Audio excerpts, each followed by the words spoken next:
Go ahead and call meeting to order. Before we do roll call, I'd like to request that we have a moment's silence in remembrance of the unexpected passing of Coach Kenny Vargas.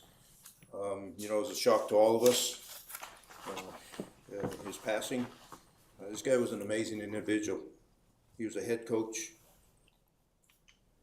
a high school teacher, and a friend. He had a big heart, a huge heart, gave a lot to the students, in not only teaching them, but helping them out in different things.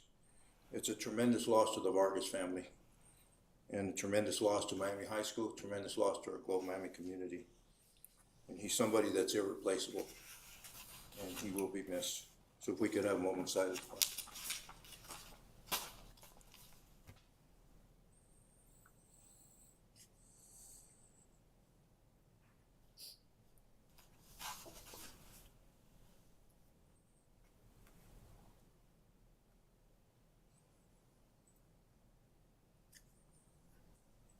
Thank you.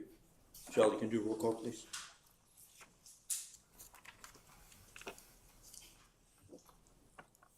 District 1, Councilman Rios. Present. District 2, Councilman Pastor. Present. District 3, Councilman Leatham. Present. District 4, Vice Mayor Stapleton. Here. District 5, Councilman Gonzalez. Here. District 6, Councilman Shipley. Here. Mayor Camaros. Here. We have a quorum, Mr. Mayor. Thank you, Charlie. Fernando, can you lead us in the invocation, please? Yes.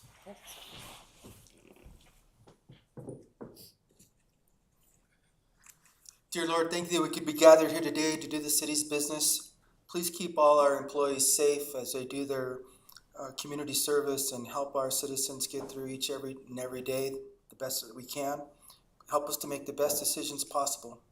Please be with those people who are suffering illness or lost a loved one, especially the Vargas family, that you can comfort them and help them get through their tough moments. In Jesus' name we pray. Amen. Amen. Freddie, can you lead us in the pledge? Yes, Mr. Mayor. I pledge allegiance to the flag of the United States of America and to the republic for which it stands, one nation, under God, indivisible, with liberty and justice for all. Start with summary of current events. Mariano, we'll start with you down there. Mr. Mayor, I would just like to comment, some of us were up in Cottonwood for the policy forum in Cottonwood, and I like to get out like that and see how the rest of Arizona is doing. And I think they're doing very well. They're hitting all their marks like we are. Big improvements in roads. They have 6 roundabouts up there, which is, anyway, they have a museum that rivals anything that we have here. One of the get-togethers was in front of the Copper Museum, and I thought I'd seen it all, but they have stuff there that I've never seen made out of copper. A nice big building. I'm very pleased to see what they had done with it, but I really enjoyed the visit to Cottonwood, Arizona. It's been at least 12, 15 years since I've been up there. So it was a great trip, met a lot of people, made new friends, and learned a lot about what the rest of rural Arizona is doing, and proud to be part of that group. So thank you, Mr. Mayor. Thank you, Mariano. Fernando. I too got to go to that rural policy forum, and I was actually part of that rural development group when they merged with Local First. And so I've known Kimber Lanning since the very beginning, and she came running up and gave me a hug and said, "Can you believe we got a governor?" Because our governor came and spoke to us during lunch and talked about all the things that they prioritize for rural Arizona, because a lot of governors don't prioritize things for rural Arizona because most of the voters aren't in rural Arizona. But she came out, took time, made the effort to be there, and so it was a big deal. And it's not because we didn't ask other governors to show up. We've asked every governor to show up, but this is the first one that made it. The other thing is they had some really good programs, and I've been geeking out for over a year now on housing. Affordable housing, just housing in general. And so they had some really good sessions on housing. And then Vitalist House is a nonprofit that really focuses on what they can do to help your community be healthy. And one of those things is housing. And so I work with several different groups, and they all have some money, but not enough. And so we're working on trying to bring all those people together to pool money and to try to come up with some really good ideas on addressing housing and early child care. So it was a great forum, learned a lot, met a lot of neat people, and have several more contacts. So thank you for letting us go. Freddie? Thank you, Mr. Mayor. Unlike my colleagues, I got to go to work, so I really had a good time there, and I appreciate that so much. I have nothing, Mayor. Thank you. Thank you, Freddie. Mike? Mr. Mayor, I was out of town. I was in Utah visiting family, so I didn't make the forum either. But I had a really nice time with my grandkids and my rest of the family, so. Mr. Mayor, nothing to report, thank you. Mike? Yes, Mayor, thank you. First of all, I'd like to say thank you for everything, or for everybody that put on First Friday. I did get to attend again. It was a little hot, but I did show up for about an hour and a half, 2 hours. So, and there was a lot of people out there. Cruise went well. Were you out there cruising? I didn't make that You didn't cruise make this the time, cruise? yeah. So, but anyway, there was a lot of people out there, so thank you for everybody that helped put that on, and thank you for everybody that showed up. And then on a personal note, as you all know, I own the Copperhead Restaurant. The last day of business will be August 31st, so the restaurant will be closed after that. Oh, Yeah. sorry to hear that. So on a good note, though, well, a couple good notes. I'm actually pleased to retire. Because I work about 80, 90 hours a week right now. Yeah. So that, other than that, I did, my best day of the year, my favorite day of the year is Thanksgiving. We put on a show, all free, no charge, nothing. But unfortunately, I can't do it at the restaurant this year. So I went ahead and rented out the American Legion. And so we're gonna go ahead and do it there and see how that goes. So right now, I don't have any positive numbers or anything, but I think it's gonna be 11 to 4 on Thanksgiving Day. So I know, Mariano, you were interested in coming down and playing your guitar. You will have live entertainment That'll be there, cool. sir. I That'll be guarantee cool. that. You bet. So, but other than the closing, I'm sad to see it go, but it's been a good ride, 10 years, and move on forward. So that's all I have, Mr. Mayor. Thank you. Thank you, Mike. Yeah, Mike, I want to congratulate you on your retirement. It's probably well deserved. I think you need it. I know you've been working a lot of hours there and with not a lot of help. No, Hard to get help. none at all. You bet. But thank you. Thank you, Mike. I just want to thank everybody again. Primary was over. Thank everybody, the residents that voted for me again for a third term. I know I was unopposed, but I do appreciate all the support that has been given to me throughout my first 8 years. It's truly appreciated. I also want to congratulate my co-council members, and that's Freddie Rios and Mike Pastor for being reelected also. So it keeps us together, keeps the momentum going, and hopefully we continue to do good things for the city the next 4 years. We're here tonight about the Citizens Academy, so I'm not gonna talk on that. Lisa will be talking. Also, Tony will be talking about fire code and building code. Just a reminder, tomorrow at 2 o'clock here at Council Chambers, there'll be a meeting, town hall, whatever you wanna call it, to try and to ask questions and get more information. Tonight is just hearing about the process.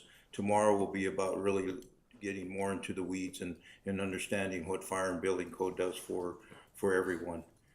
On the 26th of September, that is the scheduled date for my State of the City. So I invite you all to come here. It'll be in the front here again. We'll have live music, we'll have food, and hopefully we'll be able to give you, well, we will. I'll give you the information of the past and where we're going in the future. And we'll be leaving for the League of Cities at the end of the month. I think the majority of us are going.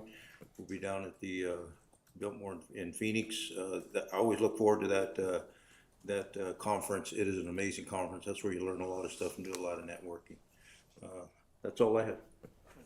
Mr. Mayor, members of the council, just not too much to share other than council's worked very hard to put together a very healthy and fruitful agenda tonight. We've had some short meetings in the past couple of months, but this will not be one of them. So Bring out the coffee. we have a lot to get done. That's something else. But we've all gotten together and kind of made sure that we're cut straight to the point and be concise. But if you have questions, we're here to answer them also. So, thank you. Do you have a question, a comment? Yeah, a shout out to the police department. So I go to see one of my customers and we're talking about insurance. And we're standing in front of his yard, and his yard's right in front of Euclid and Euclid Hill. And he says, oh, cars run the stop sign here like all day. And while I'm standing there, the first 5 cars that went through didn't even slow down for the stop sign. And then I'm like, oh, wow, did you call the police department? And he says, oh, when I call them, they come out, they take care of it, they're awesome. He says, but when they're not here, they do it again. So there's a lot of opportunity over on Euclid and Euclid Hill. So kudos to you guys. Thank you. We got our first community call to the public. I have no slips up here. Do we have any online? Look real quick.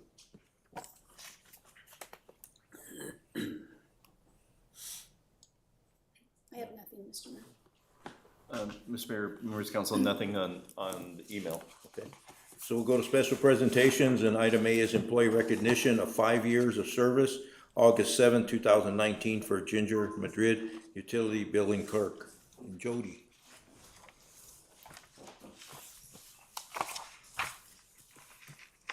Good evening, Mayor, council members, and members of the public, staff, all you people. Tonight, I'd like you to join me in celebrating and congratulating Ginger for her 5 years of service to the city of Globe. She is the smiling face you see when you come into City Hall and the pleasant voice you get when you call City Hall.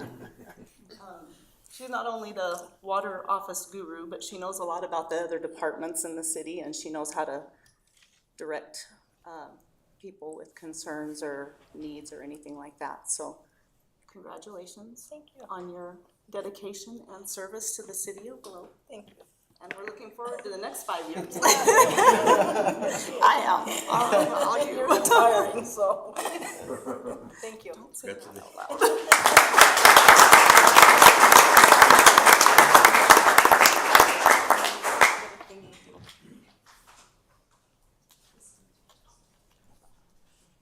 You gotta get in front of council so you can get.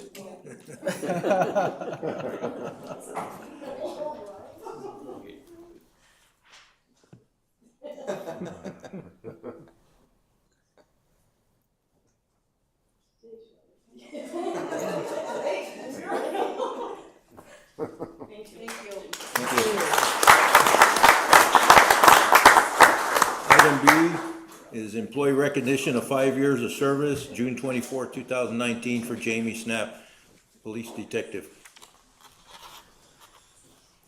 Good evening, Mayor. Good evening, Council. First, I want to just promise you that there was not an advertisement for Krispy Kremes. They're all here to support Jamie. Before I turn it over to Detective Sergeant Trent Clatterbuck, he's going to give a presentation. I just wanted to say thank you to Jamie for the 5 years. She's obviously done a phenomenal job. Within 5 years, she's went from new patrol officer, and now she is Detective Schnapp. Sergeant. Thank you, Chief. So Officer Jamie Schnapp has been a member of the Globe Police Department since June of 2019. She was born in Illinois and raised in Yuma, Arizona. Officer Schnapp attended Arizona Western College and graduated from the University of Phoenix, obtaining her bachelor's degree in human services. During Officer Schnapp's last 5 years at Globe Police Department, she's shown great initiative in pursuing a multitude of trainings to better herself and the department as a whole. Officer Schnapp has been a field training officer, phlebotomist. She's certified in advanced roadside impaired driving enforcement. She stepped up and assisted the Criminal Investigations Unit on several cases involving children, gangs, frauds, and most recently, she attended a decoy school so that she could help us with our operations against people who are sexually exploiting minors. In January of 2024, Officer Schnapp was selected and promoted to detective with the Criminal Investigations Unit. She has a desire to help kids in the community and has a passion for working crimes against children. We at the Globe Police Department are extremely happy to have Detective Schnapp in our office and as an employee, and we can't wait to see what's in store for her as she continues her law enforcement career. So if you step right over there. Do you want to say a few words? No, I'm good.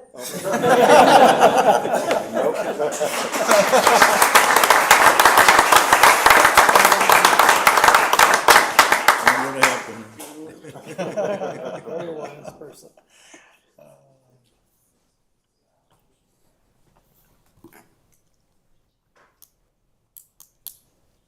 Congratulations.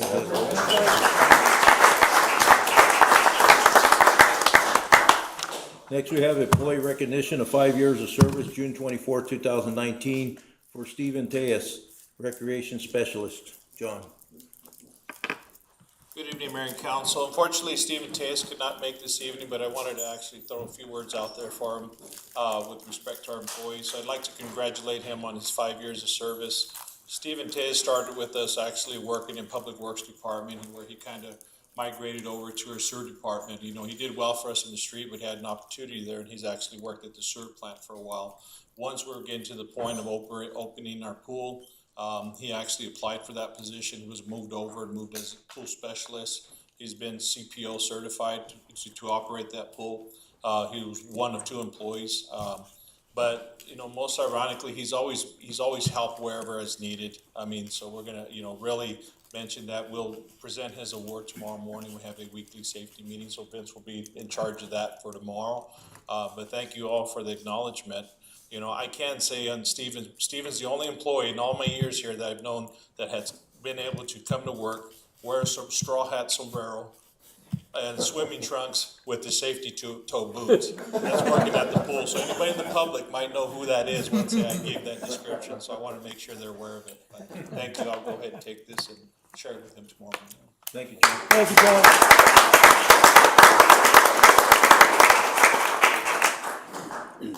Item D is the announcement of class number 6 Citizens Academy Fall of 2024 session, featuring a new session with the City Engineering Department and Infrastructure Project Management. Lisa. Good evening, Mayor and Council. Thank you for the opportunity to present to you this evening. I'm excited to share with you the details of our upcoming Citizens Academy, a program designed to engage and educate our community members about the inner workings of our city government. The upcoming Citizens Academy begins on September 4th and will run through September 16th, with graduation ceremony scheduled for October 22nd. This will give participants the opportunity to meet with department directors and staff. This hands-on experience provides an in-depth look at the inner workings of our city government. To further enrich the experience, each session is hosted by a council member, allowing participants to engage directly with their city leaders and gain a broader perspective of how decisions are made. This year, we are pleased to introduce a new session on city engineering infrastructure project management, giving participants a deeper understanding how our city managers manage and execute projects. The Citizens Academy will continue to feature our popular cook-off competition, where departments showcase their culinary skills. The winning departments is awarded the rotating plaque. We encourage community members to participate with this valuable program that provides an inside view of the operations and responsibilities of our city government. Applications are now available at City Hall, and I do have some here in the back, or they can contact me directly at 928-940-9207. Do you have any questions? Questions? Lisa, because they're adding two portions, so is it longer than 7 weeks, or is it? No, we're moving the city clerks up to the first session. Okay. So, yeah, the last session will be the infrastructure. Mr. Mayor, members of council, we've spent a lot of time in trying to tell our story about the bridge projects and all the major projects we're doing. And it just kind of came to light at a meeting out of Public Works that, it would be really good to have our city engineer host one of these. And it actually, we don't have a finance procurement session, but Part of this project is procurement, part of it is contract. Part of it is, overseeing inspection and managing, multi-million-dollar projects. I thought this would be a great time to have this special session with the city engineer and with whoever, and I'll be there just to share with whoever wants to learn more about specifically how we do this stuff. So again, we're moving a lot of money, a lot of projects, making a lot of changes and improvements.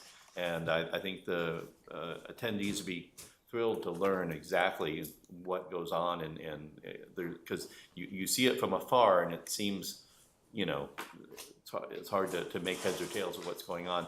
This is a chance for anybody. So anybody who is watching or has been asking questions about the bridge, this is your chance to spend 2 hours with Luis. He's not here tonight. Nope.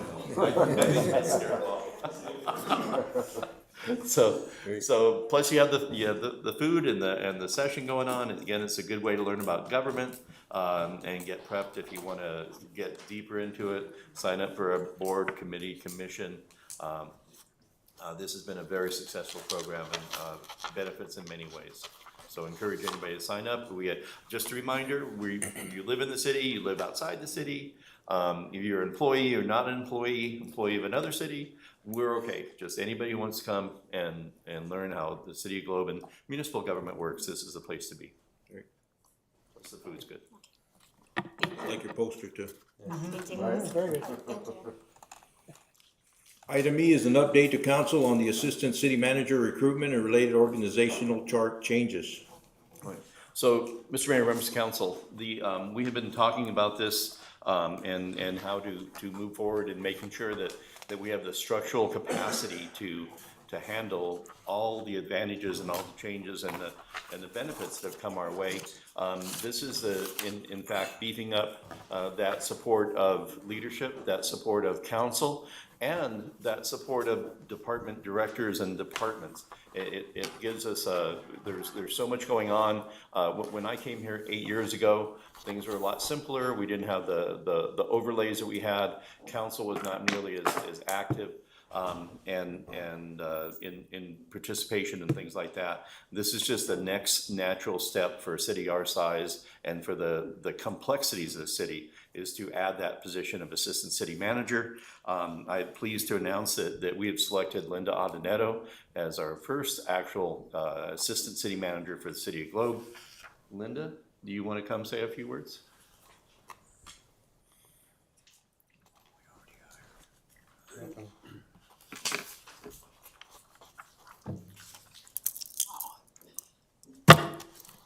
Thank you.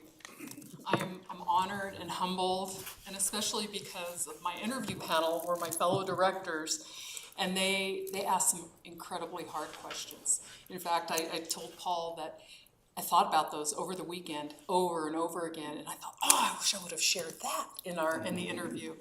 And that's kind of what I wanted to talk about today, because one of the questions was asked by my good friend and director, John Angulo, and he said, you're the swan lady, the swan that was our mascot for the pool, and you always have ideas. So what's going to be your swan song?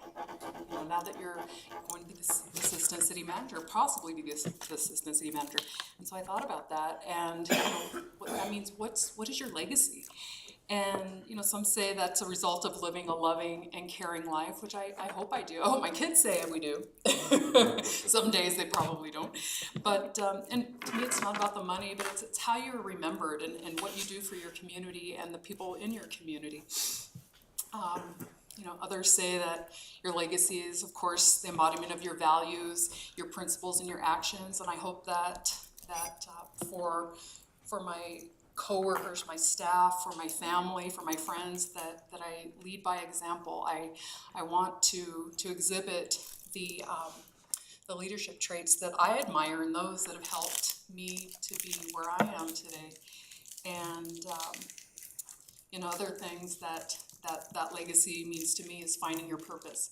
And I feel that I found my purpose when I came to the city to interview for Paul's administrative assistant. And I know I've shared this story many times, but he's on his laptop and he was like, I'm listening, and I'll look up when it's my turn.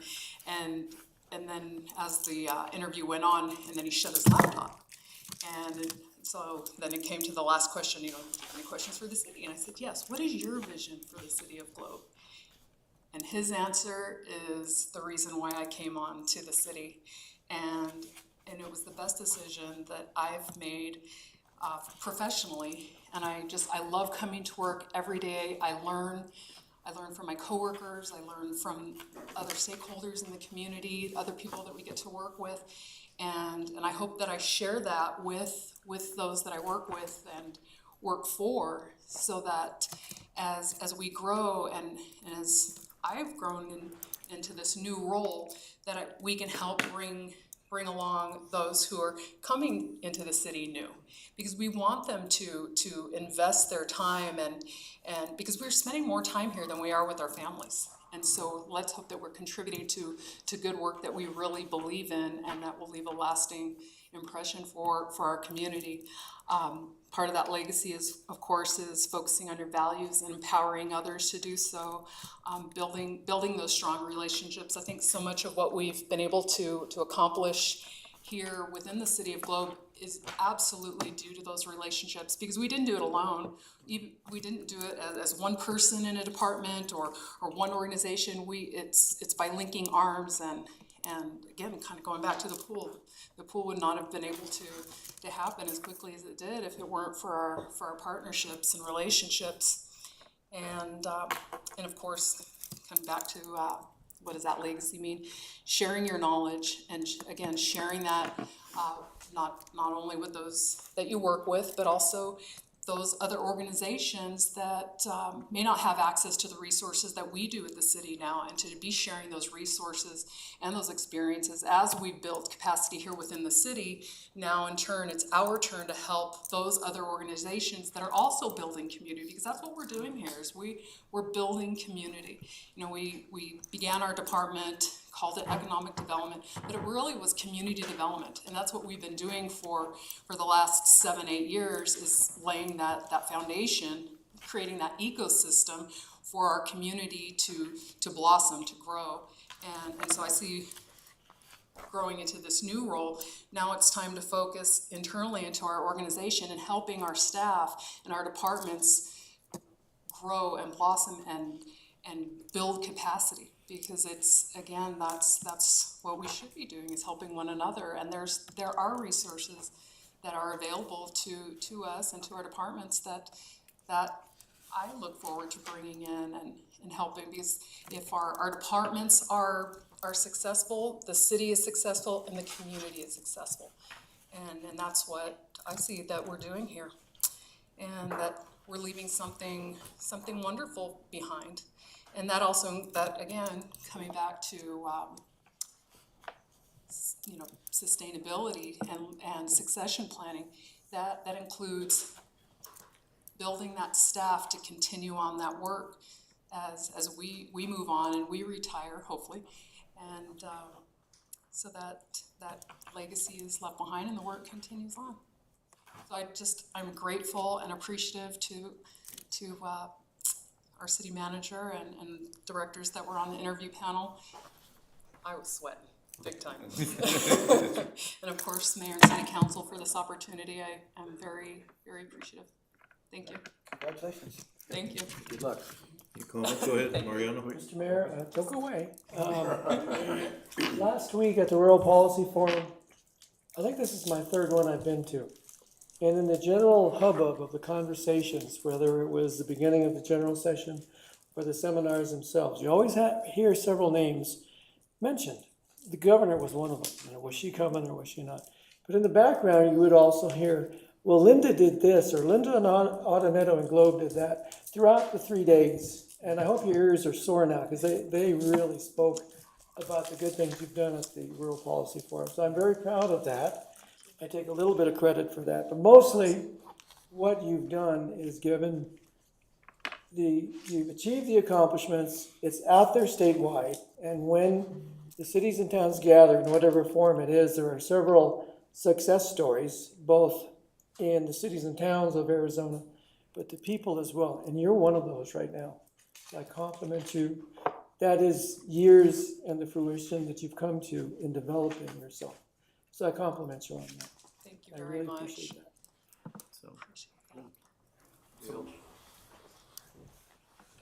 Yeah, I want to congratulate you also, Linda.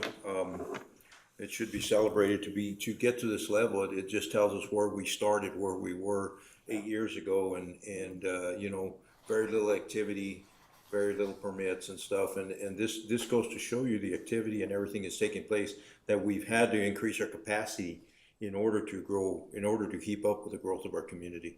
And this is another step in it. To have an assistant city manager is really, you know, showing that you do need it. I mean, we've hired very many other staff members that were part of that key team to get us to this position. So I think it's a big step forward. And, you know, we're going to continue. I think our council, I can speak for that, we're committed to increasing our capacity, our revenues, in order to continue the growth of our city, continue to take care of all our employees for the future. So we were able to maintain them and keep them here. So congratulations again and good luck. Thank you, Mayor. And Linda, before you go to Mr. Mayor, members of council, the way we will break this up a little bit different. A lot of cities do the manager manages up and the assistant manages down. We're doing a little bit different. Linda will maintain oversight over economic development services, museum as she has. She will pick up the library and most importantly, public works and HR. And so that's where she will be helping out. I will stay with police, fire, finance, and active adult.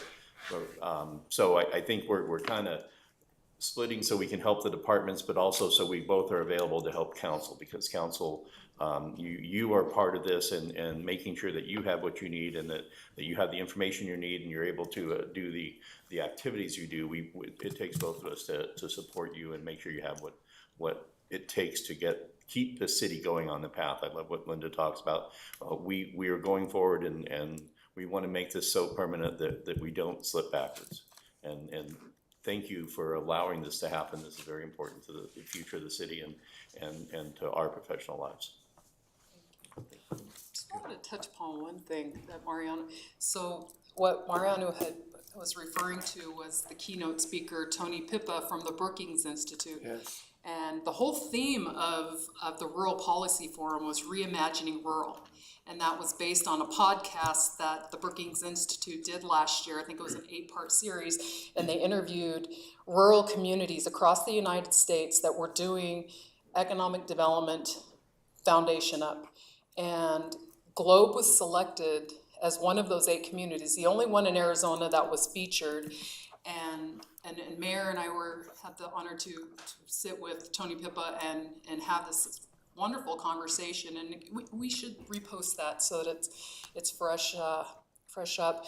But it's what an honor to have Globe folks. But that comes back to the support that council gives to staff every single day, so that we're out there working the plan, our strategic action plan.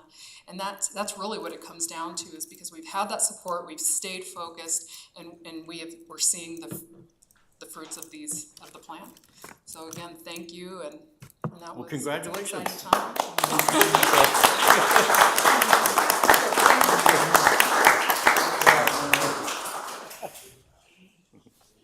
Item F is building and fire code update process presentation. And we have Linda, Tony, Tom, and Gary.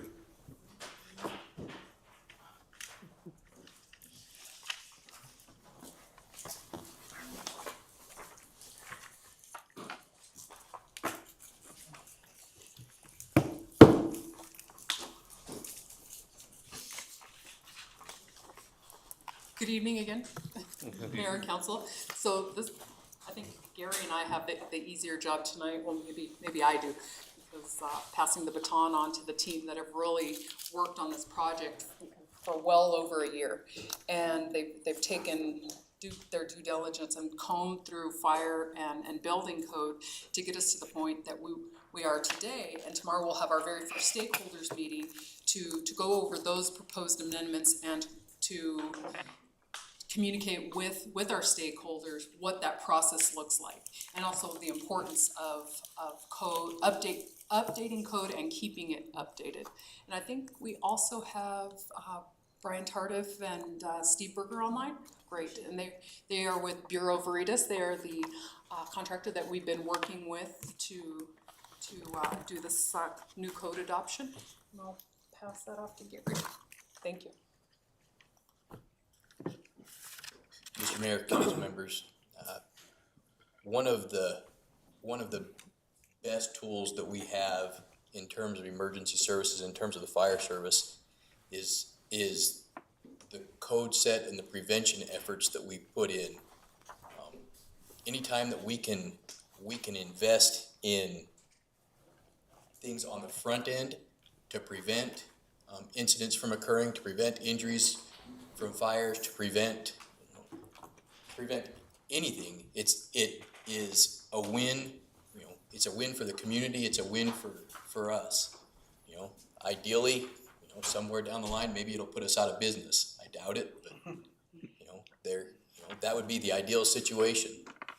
The efforts that they've put in to review this, to work with the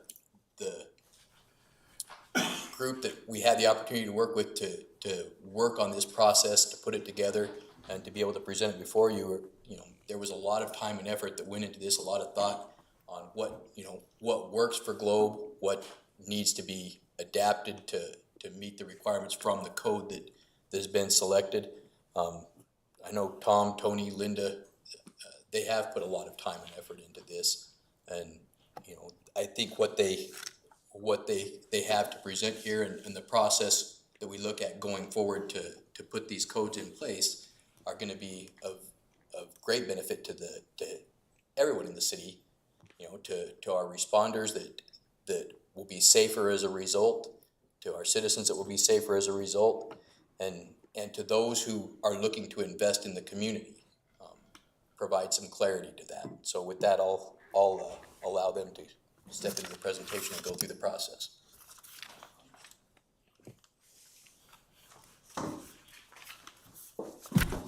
Good evening, Mayor and Council.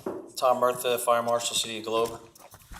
So obviously I think you guys have a copy of the printout and also on the screen. So basically I'll just go over, these are the proposed new adopted international codes: the building code, residential code, mechanical, plumbing, fuel and gas code, fire code, emergency conservation code, swimming pool and spa code, property maintenance code, existing building code, national electric code, and then the ADA, and then manufactured homes and factory built homes.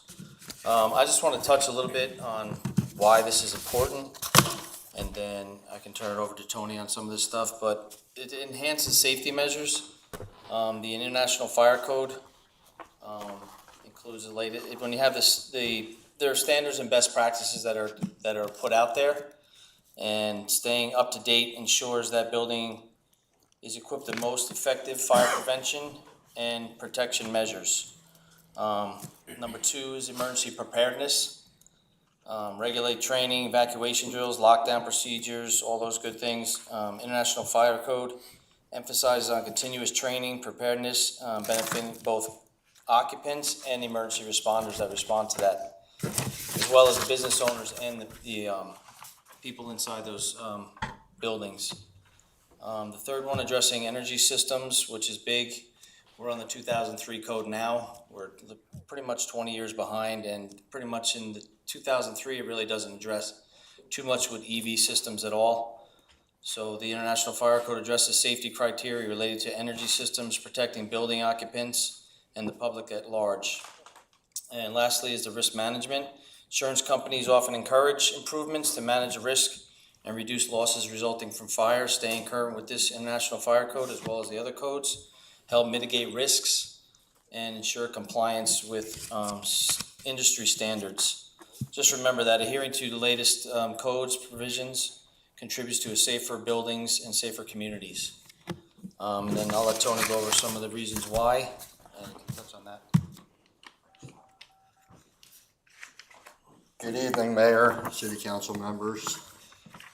I'll try not to repeat what was already said, so we had a handful of information thrown at you already, but I'd like to kind of ride the coattails of Chief Robinson for a minute. And he touched on why codes are important, and particularly for public safety. When buildings become ill, we have people that run into them, that climb on top of them to do their work. We have people inside of buildings that might be part of that disaster or the illness that's affecting the building.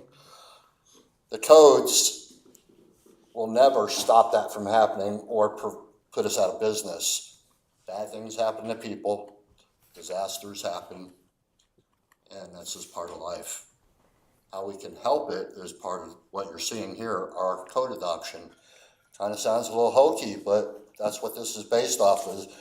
Code is, newer code, modern codes, addresses engineering practices, the most best practice, modern practice there is, and they address material use. And it's done by lost history, it's research, there's a lot of factors that come with that.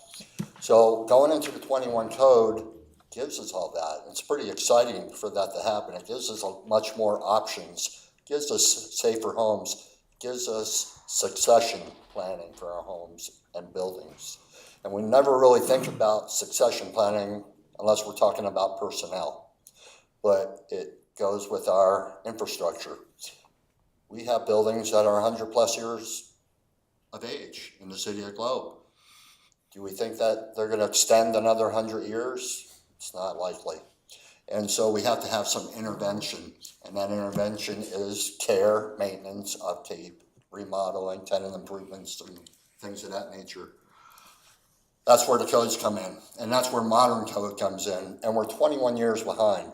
That puts us, if you look at the amount of code books you're seeing up there, you're going, wow, that's a lot. And the reason they are a lot, because we have a lot to contend with. And we want to address the things that are particularly important to the city of Globe, right? And I touched on that before, that's climatic data. What do we contend with? We contend with winds, fires, flooding, old buildings. And so the code adoption palette that you're seeing up there addresses these things, but it also helps address those items I just mentioned. And when we talk about international existing building codes, that's a big part of Globe. That allows us to move into code and utilize a code that can help business owners, homeowners remodel, rebuild, right? Without going to the extent of full-blown rebuilds. It allows us to use what's existing, and that's why existing building code.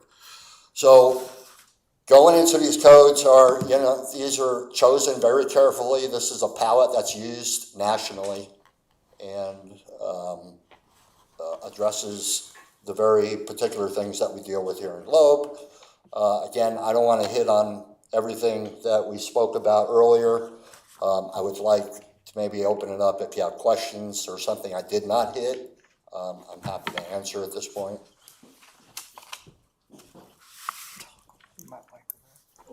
Go ahead, So right now we have a couple of major construction projects going.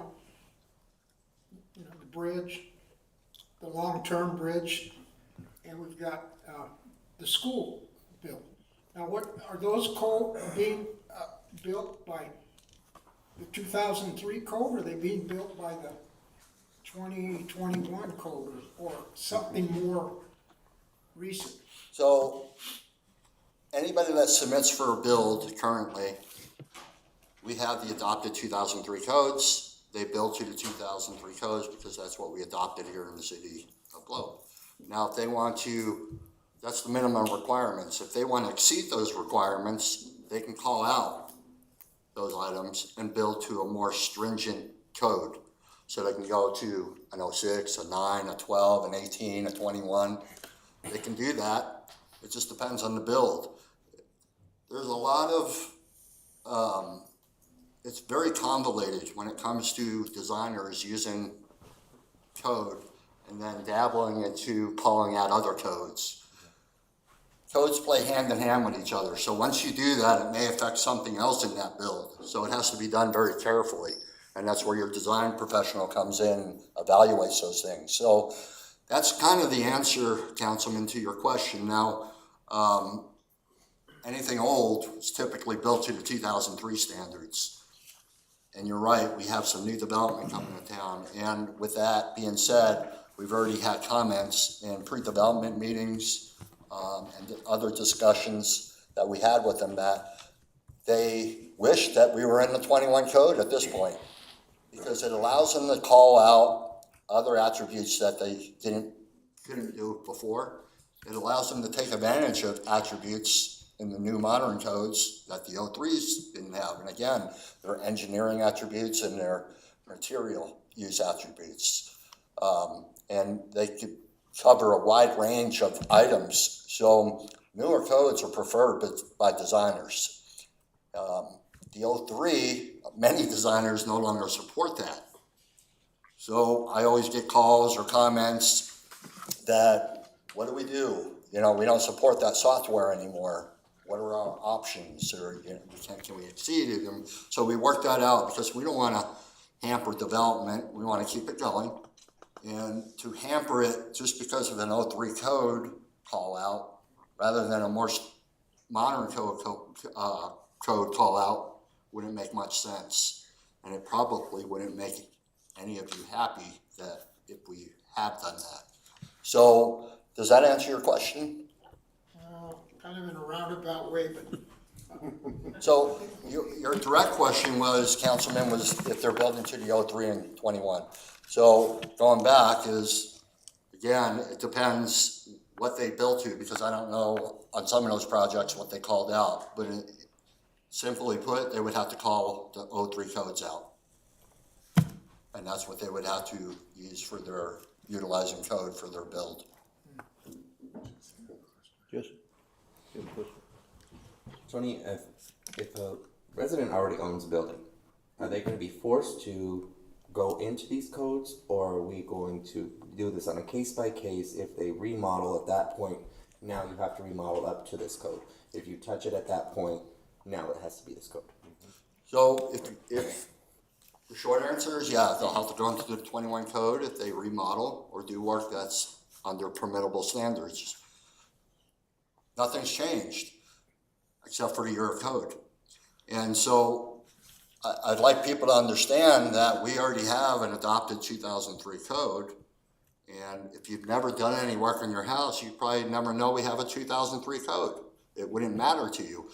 Now we're going into a 21 code.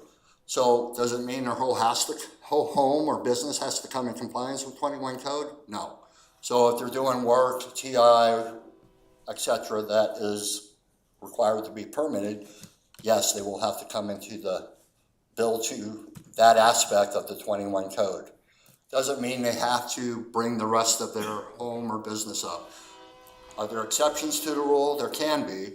So again, if I go back and look at a sick or ill building and it's 50% loss and they have to rebuild and it's more than 50%, then a lot of times the building has to come to full code because it's deemed a loss, or right, it exceeds a certain percentage. So then the full code would come up under that remodel.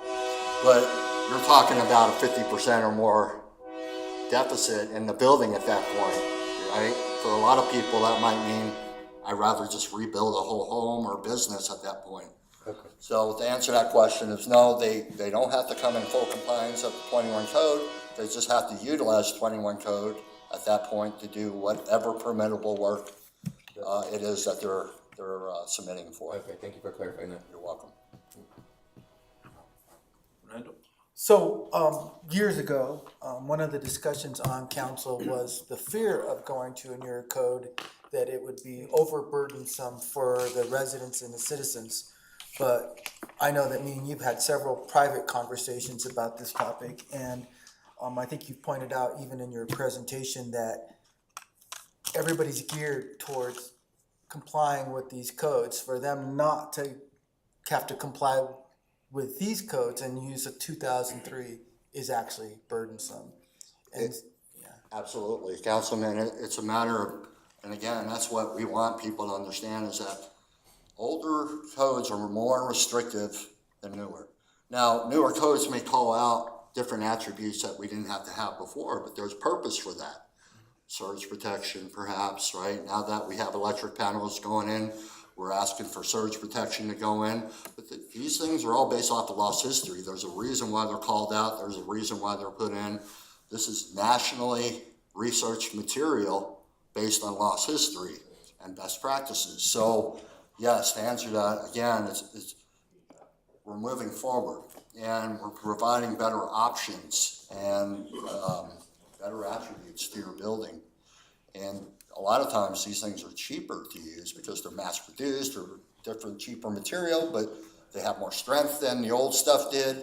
And in today's day, that goes a long ways. Everything has doubled, if not more, in price. The cost of construction, the cost of materials, the cost of fixtures, appliances, hardware, and so forth. The code gives you better options at this point. Before, we were kind of limited, but now we have more options. And that's what newer modern code does. It opens the doors and gives you better options. That's one of the purposes of modern code. Tony, you might want to mention our recent pre-development meeting for the two major commercial builds, that they were very excited to hear that we were moving into 21. And I touched on that with Councilman Pastor's question a little bit, was we did have the PDMs, we did have outreach. These folks came out and they were glad we're moving into newer code. It's just too bad they couldn't take advantage of it. So, and again, not that people can't take advantage right now of a newer code, but again, our practice is to enforce what the council and mayor put into law. And that's what we have right now is the 03 code. Do they have the option of calling out more stringent attributes of their build? They absolutely can. But again, that starts convoluting the whole process, and each code affects another piece of code and so forth. So it's a lot of work for them to do that sometimes. I got one more question, and this is probably for Chief Robinson. Our ISO rating, this would help our ISO rating, is that correct? That is correct. One of the things that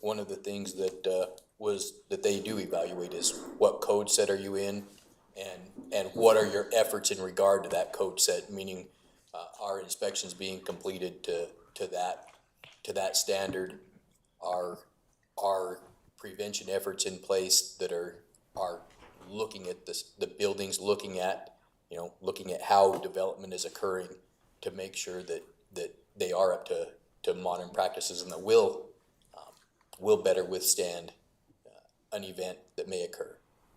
Oh, and ISO is basically a rating that insurance companies use to determine the quality of your fire department, and the better your rating, the lower your rates. Correct. So just FYI. And if I can touch on that, Chief, Councilman, is that ISO ratings go not only for building or fire, but building as well. And we are up for an ISO audit. We have that pushed out to the beginning of next year. And the reason why we did that was a conversation with the ISO office about updating our code. So as it stands right now, my conversation with the ISO, with our code by itself and no evaluation from any other attributes of our building department, we would be a fail. We would be a 10, simply put. So with that being said, when we move into the 21 code, and that puts us way back into the game of lowering that number, and like you said, the lower the number, the better. The one is what you're really after. And they look at all different attributes. With fire, they're going to look at operations, equipment, personnel, training, code. And with building, they're going to look at all that applies to building, which is training, certifications, code, our procedures, our office procedure, how we outreach to the public. So these are all things that we've been working on for the last, last 2 years is getting these things. We want transparent activity, and we want to outreach to the community. We want to be our building department and fire department. We want to sell the fact that we're here to help where we can. Now, is everybody going to buy that? Does everybody look at code enforcement of code by means of ICC or permitting? No, they don't. But it's there for a reason, and it's for the reasons that we all spoke about. So I just wanted to touch base on that ISO piece. Did you have anything further on that? So, in looking at code, just to understand, number one, how we got here and where we're going with this. This process started, as Tony mentioned, a couple of years ago, as we started looking at and reviewing and understanding issues with our current code, and understanding where there was a need to improve, and doing that. Going through that process, we started looking at, okay, what code would be appropriate to begin to look at. And as a result, we selected the 2021 code. And then we started looking at, because every municipality, every entity that adopts the code has the opportunity to do amendments to make that code fit your particular organization, your particular municipality, district, whatever that is, when it comes to fire or when it comes to building. With that, I know we've spent a lot of time, particularly Tony and Tom, looking at amendments from other municipalities and seeing what they've put in place to maybe change a portion of the code to either meet the needs of where we're at based on the resources in our community, or that looks at maybe best practices that other municipalities or districts have used to allow more effective response, to allow for those nuances that exist when you start looking at different communities and how they can operate, what they're capable of doing. With that, we went through and have spent a pretty exhaustive process establishing what amendments we wanted to put within our code, within fire code, within the building codes. Some of that pertains, there's a few things that pertain to operational stuff, a few things that pertain to how buildings are constructed, a few things that pertain to the administrative process that goes with code. From there, this is kind of the point we're at right now.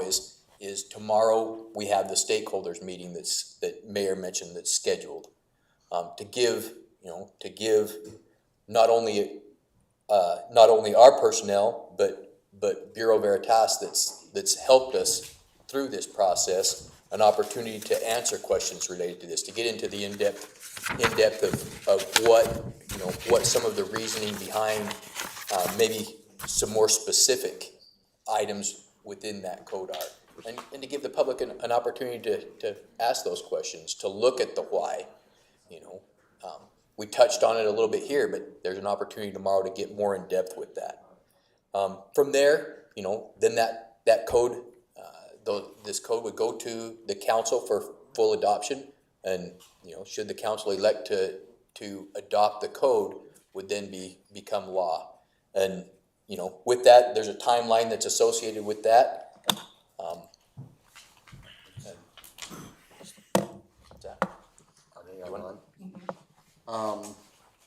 Mayor, council members, I'd like to introduce you to, we have Bureau Veritas here.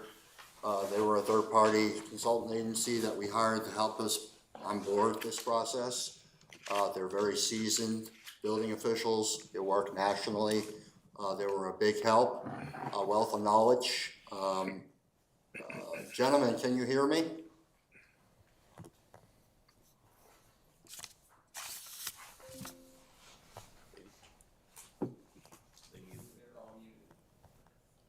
If you hear us, can you unmute yourself? This is Steve Berger with Bureau Veritas. The audio is cut out. me okay? Yeah, we can hear you very clearly. Our audio's cutting out. I think it's the Zoom audio, not the broadcast audio.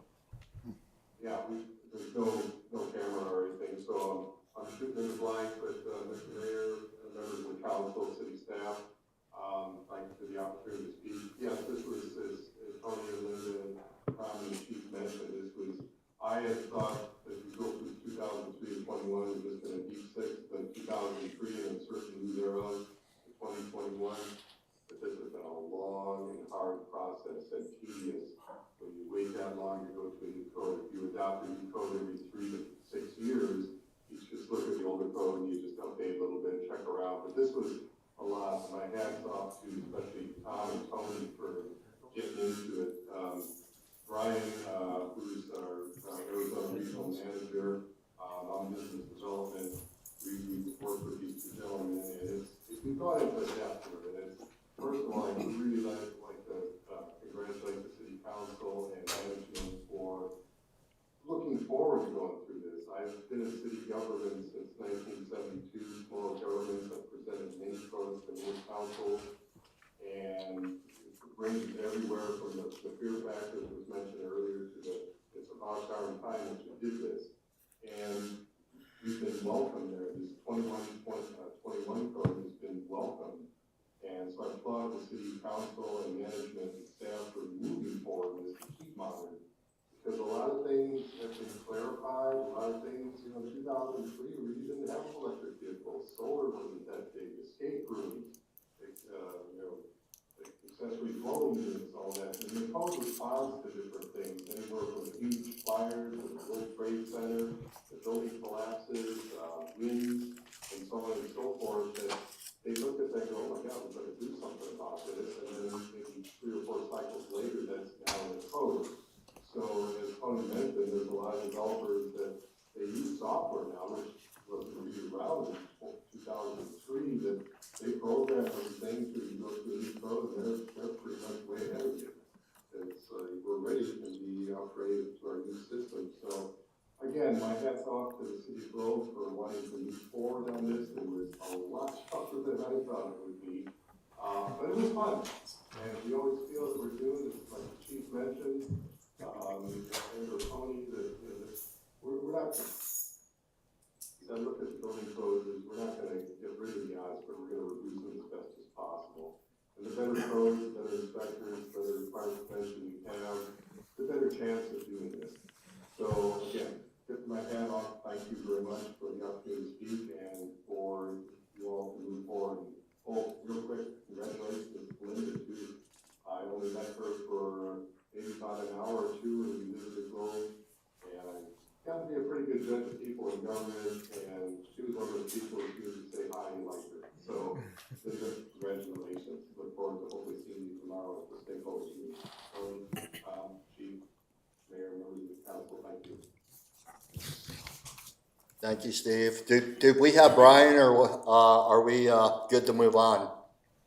Brian was up in Cottonwood. I don't think he was visiting the Copper Museum, but spent all day. I wish he had known about the Copper Museum. Sure, he would have stopped in there. So he apologized.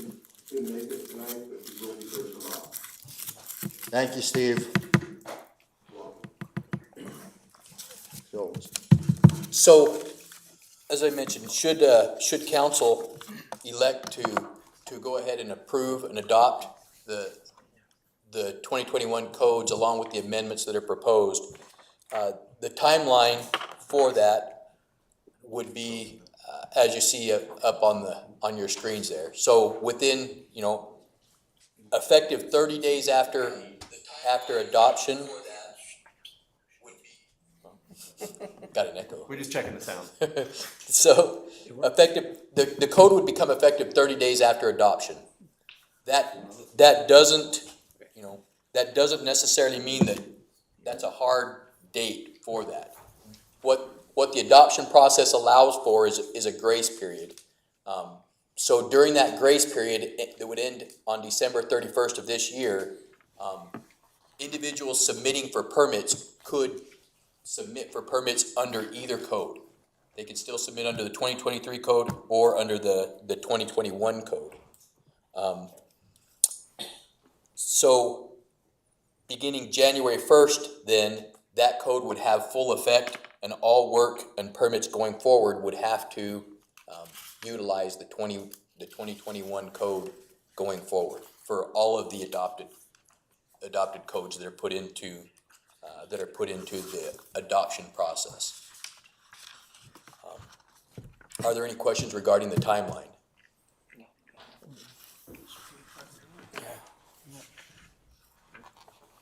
Are there any questions or further? Is this the most current code, or is there another code after this one?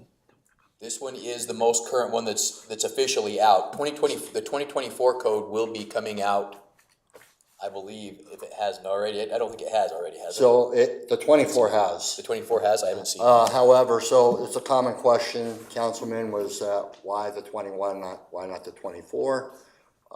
But remember, we started this 1.5 years, 2 years ago. At that time, it was not. So rather than wait until that came out and go into the 24, we wanted to, again, that is another code cycle we'd have to contend with. So we pushed to go to the 21. And what I'd like to see at that point is that we adopt every other code cycle. And the reason why that is, and Steve online kind of hit on it, was that there's very little changes, particularly in chapters, when it comes to codes, code cycles. And so you have very little, even when you pass a code cycle. So with the expense, the cost, the manpower, the employee power, and everything that comes along with it, changing our paperwork to reflect that, it really makes sense to kind of look at every other. So what that allows us to do is, if we stay in that track, by our next every other, we will be put into the most modern, up-to-date code, which would be the 27. And then from there, we would always be so forth and so on. So this was a little baby, well, I wouldn't call it a baby step, it was a huge step. This was a big step.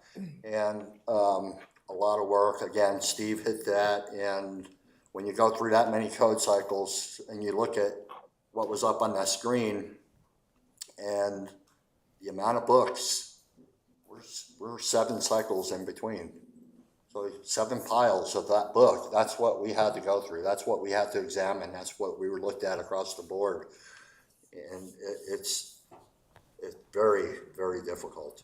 And not saying this is going to be the perfect code adoption, but it brings us in line with everybody else. That is exciting for the city of Globe and for other jurisdictions that surround us, and we should be very proud of that.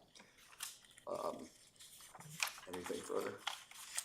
I don't believe so. So this may have been asked maybe in a different format, but you talked about our historic community, and not just in our business community, but our residential community. There's some really nice historic homes, and I get the adoption of new codes for new builds and modern homes, modern buildings, but I guess I'll just ask the question: is there flexibility for those homeowners and those residential, the commercial buildings that want to stay historic, and still be able to live there and upgrade as they need to, without being strapped with a very modern code on a very old building? So I kind of addressing that earlier with the International Existing Building Code helps with those things. That's what they're there for, and that's why we adopted that code book, is to, so let me give you an example. When we look at an old residential, even an old commercial, say it's a multi-story, and you look at the staircases, you're talking about a staircase that's maybe 24 inches in width, wide, and that's very narrow. And so that's not the code. And so when you dig into a building like that and you're remodeling, the existing building codes give leeway on things like that. Rather than strap the individual with exceeding that into a 36-inch stairway, which may impede every other part of that building at that point, expensive and intrusive, it allows you to maintain these elements to a degree. So that's what those codes are there for. And just to hit, I mean, non-sugar-coated is that historic buildings are historic, and we preserve that look, but we don't preserve the attributes that are unsafe, or else we'd still have knob and tube electrical and kill everybody that went into a building. And we wanted to keep that just because it was historic. It doesn't make sense. So attributes like that, there's no leeway. Life safety is life safety. Our jobs are to protect people. We don't want people going to commercial buildings with their family to get an ice cream cone and never come out. So that's why these codes are there. And again, structurally, we're already, our limitations structurally, the fire department particularly has a tough job in districts that are historic. It's a roll of the dice when those buildings are under an event. And then they're putting manpower up on a roof to vent it, or inside a building to conduct a search and rescue, with basements and crawl spaces which become pitfalls at that point. Houses that are sitting on railroad ties or flat rocks. Buildings with no trusses, they just have rafters with one-by material for strapping across them. These are all unsafe life safety issues that we're contending with. And so, do we want to keep those things? Yeah, we'll keep them as long as they're functioning correctly and doing the job, but once they fail, we have to do our due diligence and bring them up to code and get them safe. Thank you. You're welcome. I just have one question. By waiting so long and not upgrading our building fire codes since 2003, have we put our city in a liability situation, something to occur that some of these new builds or developments are not up to code, up to the current code? Yes. The short answer is yes. There's, you know, one of the unique things about this with fire code in particular is we have a requirement as a municipality our size to maintain current with the state of Arizona or a higher code. So with that, that's one of the other things that goes along with this whole process that confuses things is when we look at fire code, the state of Arizona is in 2018 fire code right now. So we're required to look at that.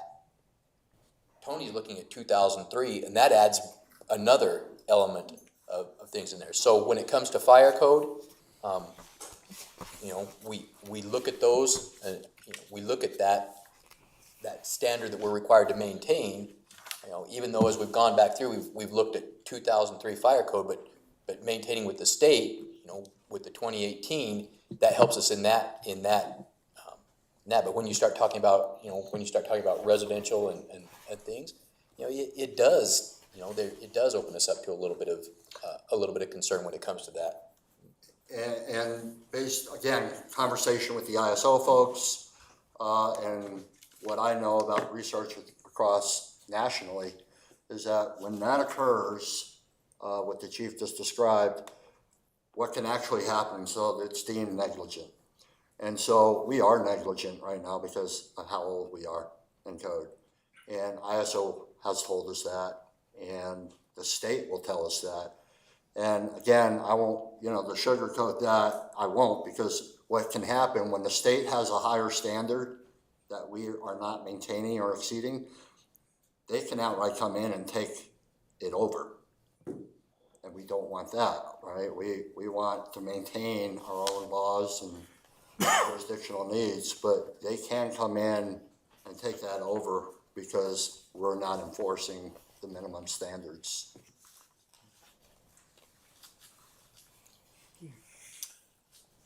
Good, go ahead. There is a standard for every industry. And in my line of work as an emergency manager, there's an ISO for emergency management. And the state, while I was there, went through the emergency management accreditation program, pulled the state's plans, and held that up to the light.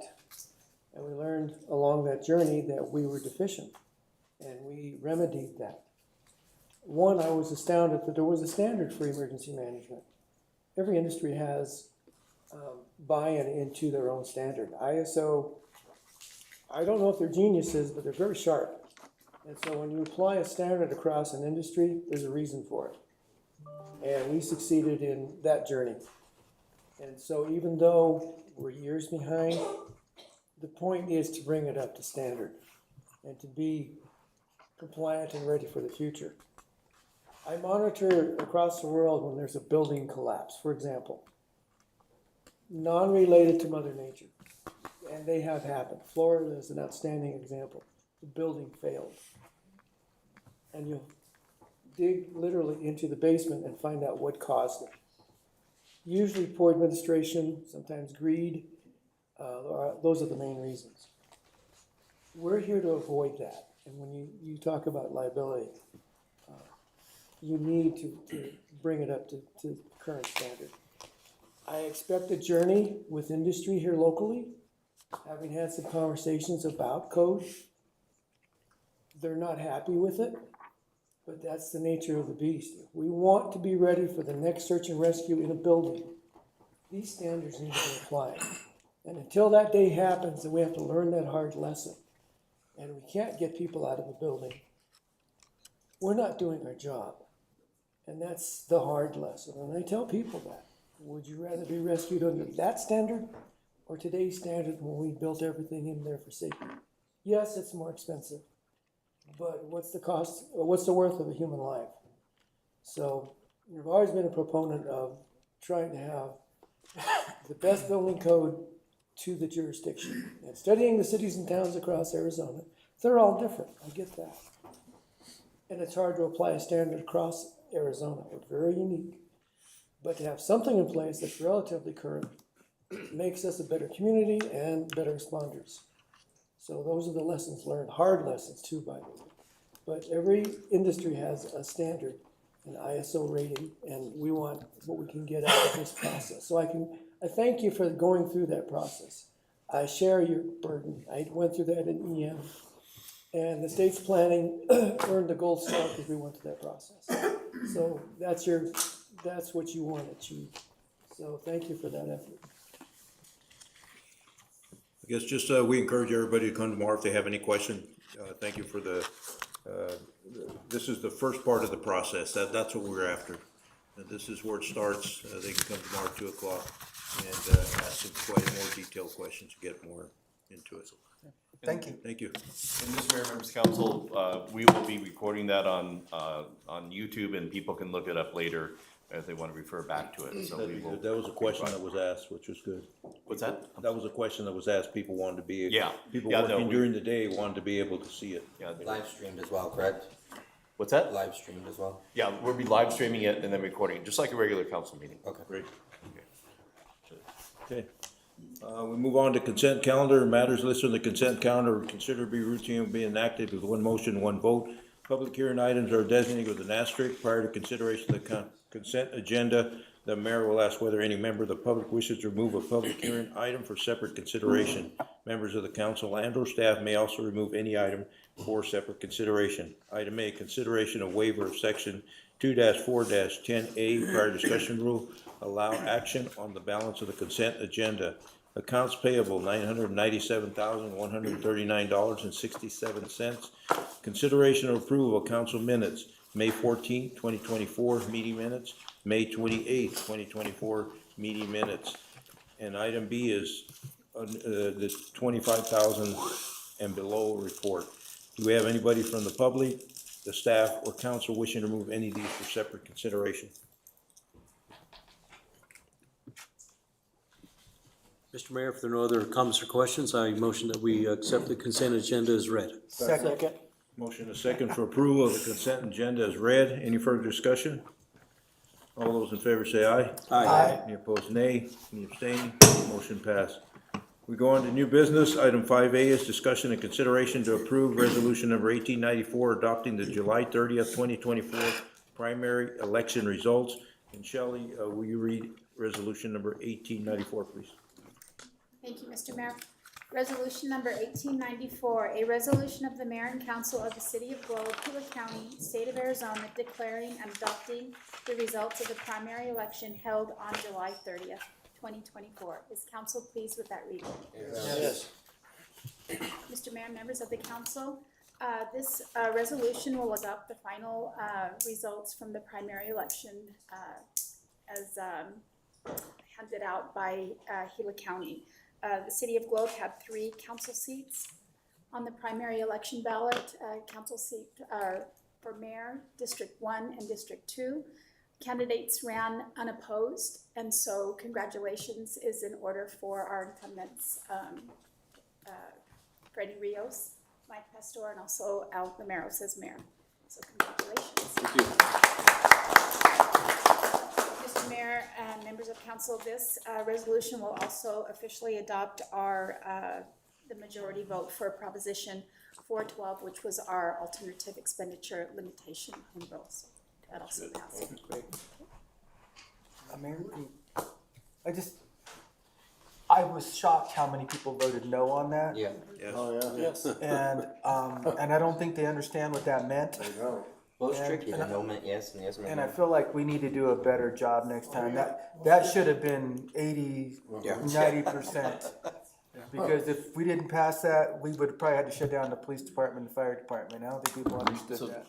Mr. Mayor, members of council, Councilman Chipley, I too looked at that, and I didn't go further back, but the 4 years ago when we adopted it, it was within about a percentage point, same blend of support and against that. But that doesn't mean we can't do better, and we can't, make, do what we may attack it a little differently or try to build additional support, but we have to be very careful. It's an item not for us to promote or not promote, it's put forward and the people need to decide. Yeah, that's basically what I say.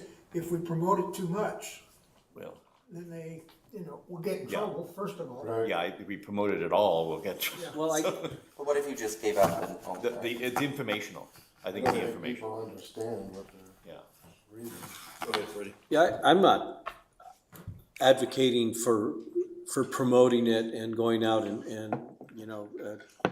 to our constituents and driving it, but I think that as long as we have some platform that we can identify the facts of what it's about and what a thumbs up or a thumbs down would mean. And that I don't we know if do- that's promoting it, but I think just getting the facts out there. We do have a responsibility to share information about that. And I in looking around some other cities, they had, and we had put some information out there. I've seen other cities do videos where they just have fact videos and then links to other sites and things like that. And then the other discussion we have is going away from the 4-year and going for the permanent base adjustment also. Which may be something that we would look at. And I think the consensus is that we take a really hard look at that on the next cycle about going for permanent base adjustment, and making that instead of every 4 years, it would be permanent. So why wouldn't we do that? Why haven't we done that? Yeah. I don't know, other than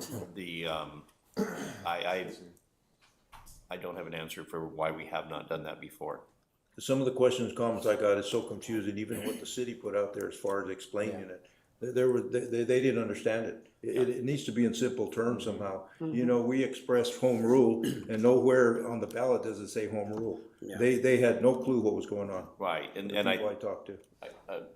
Shelley, was that, using the term proposition, did they use that last time? Yes, that's, I Yeah. believe, a council. So they call it by 3 different names, permanent base, or adjusting the cap, home rule, and then a proposition to do that. And it is very muddled. It's federal or state government law that requires us to follow those terms. Yeah. Go ahead, Jesse. Could we not wait until the last minute to do these things? I think that if we get out there, if we know it's going to come up in the next 4 years, maybe year 2, 3, we're informing the public what this is. I think that we did a huge push, and that's what's causing this uproar, is nobody understands. They're not having enough adequate amount of time to really know what they're voting on. And Councilman Lethem, we did make this part of the clerk's discussion during Citizens Academy. Wherever you And- go. And so that's one avenue that we could take advantage of. And I think it's all of the above. Yeah. We start early, we push early, we you know, make sure that we keep the flow of information going out there. But yeah, on the, Maybe on even the, going to our merchants and asking them if they would distribute it or have it up inside of there. and so there are lots of options that we'll have time to look at. And I think this is going on the strategic action plan. Will it take a council vote to go and try and get rid of it? Is that what it takes? To get permanent? Yeah. You get away from it? The permanent goes on a vote also. It would, a vote of the people also. Okay, so it'll have to be in 4 Yeah. years. Right, it would be.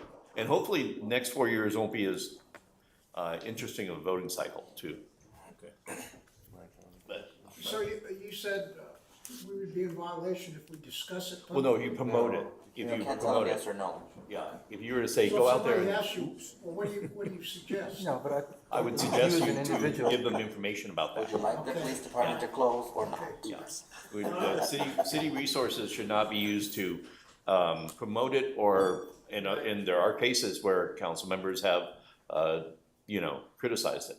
And it's not for you to move the needle on, or put your finger on the scale. It's for us to provide the information so that the voters can go and do that. But they don't make it easy when you have, you know, 3 different sets of words describing the same thing. And then you talk about, you know, the base in 1978, and it's muddled. Confusing.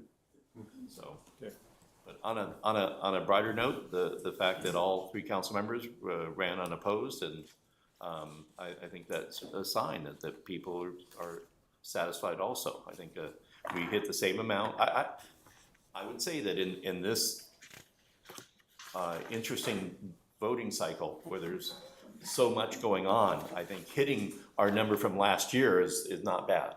No. You know, because sometimes people get frustrated with government and will just vote one way or the other just for the sake of it. And this says it's an action item, so we're looking for a motion tonight? Yes, we do need to. Yeah. I would we need to move adopt to this. approve resolution number 1894. Second. Motion and second to approve, resolution 1894 and waive the rules? Is that what we said? It doesn't say the way the Well, rule book. it's under new No, it's been, business. we had the vote, put this has already come to council, we voted to put it on the agenda. I'm sorry, to put it on the election, so this is not the first time we've talked about it, this is a continuation of the last time we put it on the agenda and voted. So you do not need to waive the rules. Okay, we have motion and second. Any further discussion?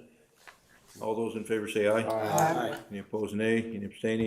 Motion passed. Item B is discussion and possible approval of amendment number 9 to contract number 00190248 with the Pinal Gila County for senior citizens, allowing the City of Globe Active Adult Center to receive $79,600 in reimbursement for fiscal year 2024-2025 to provide meals for both on-site and Meals on Wheels delivering funding received through Active Adult Center program revenues.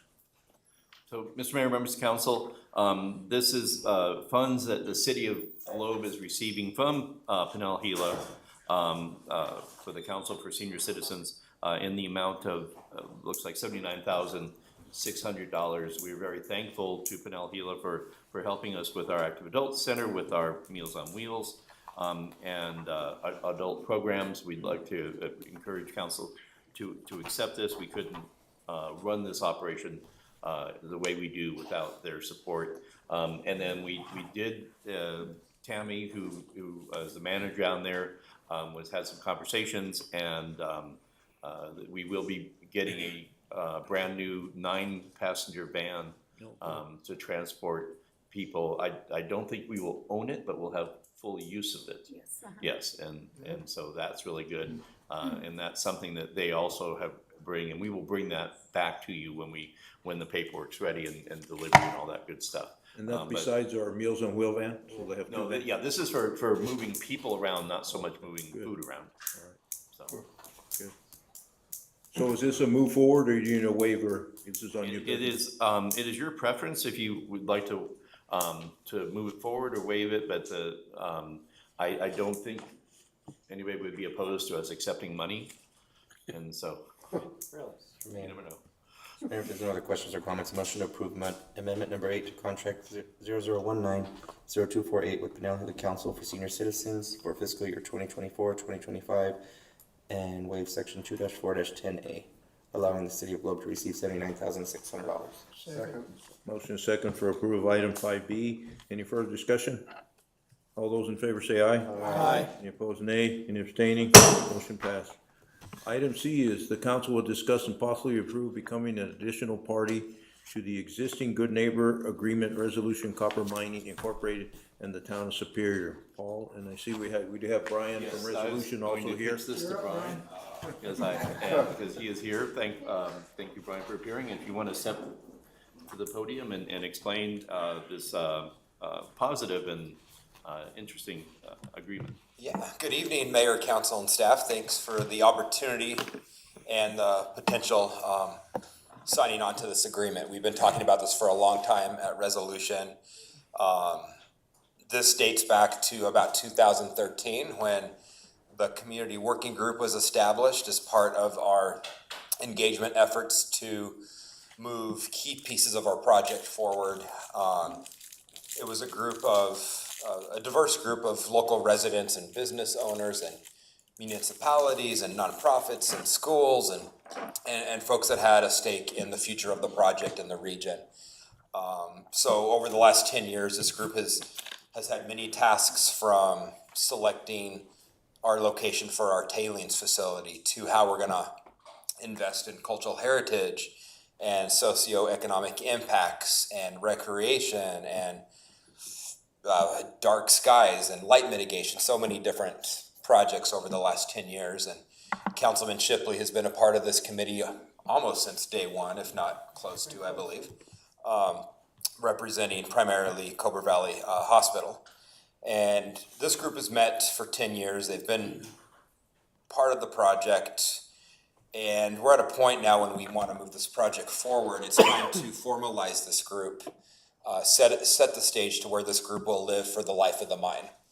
And so over the last 2 to 3 years, we talked with the town of Superior and the folks in the community working group and decided that we wanted to move towards what is known as a Good Neighbor Agreement. There was a similar agreement with the Stillwater mine in Montana, but they were in a different position than our project. They were using it as a way to handle some litigation that they had in their community, whereas we were using this as a formal effort to build good faith engagement with our host communities and all of our partners in the project. It allows the community working group to stay intact for the life of the mine and allows that good faith dialogue between the community and the project. One key component of this and one reason behind it is, people change. I may leave Resolution someday. We may have, Mayor Gameros, other mayors leave the communities. And if people leave, this agreement stands so that constant, commitment and progress doesn't stop if someone were to leave. So that's one small component. It allows this constant co-design of our project, our mitigations, our investments, our engagements to be co-designed by the community. One question I often get is, we have 21 signatures in this agreement so far. We get questions from some of the groups, if I sign on to this agreement, does it supersede any agreement that I already have with the company? For example, if we have an agreement with the school district in Globe or Miami or Superior, if we have an agreement with them and they sign on to the agreement, this relationship committee within that Good Neighbor Agreement does not have any oversight of that individual agreement. That's still between the company and the organization. It just gives that entity a seat at the table in the event that there was any concerns, any opportunities to support the region. So that's kind of the history behind this. The way that our agreement is written and really the strength of it, we are the first of its kind in the U.S. for a mining company. So this has not been done the way we're doing it. Just super excited about this opportunity. I hope you guys consider signing on to this, and just thanks for the continuous years and of support and engagement into this project as we continue to move towards the next steps. So happy to answer any deeper questions into what's in the agreement or what it entails. I know Fernando had some comments. Fernando. Well, I have been serving on that probably 11 of those years, so it's been a while. But it does give you a seat at the table. And for example, there was questions about the water and the samples, because mining's obviously, there's always a concern that it could impact groundwater. And so resolution was testing different wells and sites to see the water. But this board, or this community working group, said, wait a minute, how can people out there who suspect mining trust their results? So we basically asked them to let us hire our own water monitoring group, and we went out and did our own samples and compared it to their samples. And so how many mining companies would do that? And so but it does bring you to the table. You have a seat at the table. We get to hear things before other people get to hear them. We're also part of the solution. We're part of we provide a data dialogue. So it's been a very fruitful, and I think that the people that are at the table feel respected and heard. In fact, I've been asked to speak at this international mining thing that they bring 5 or 6 times already, and people from around the world are like, they do what?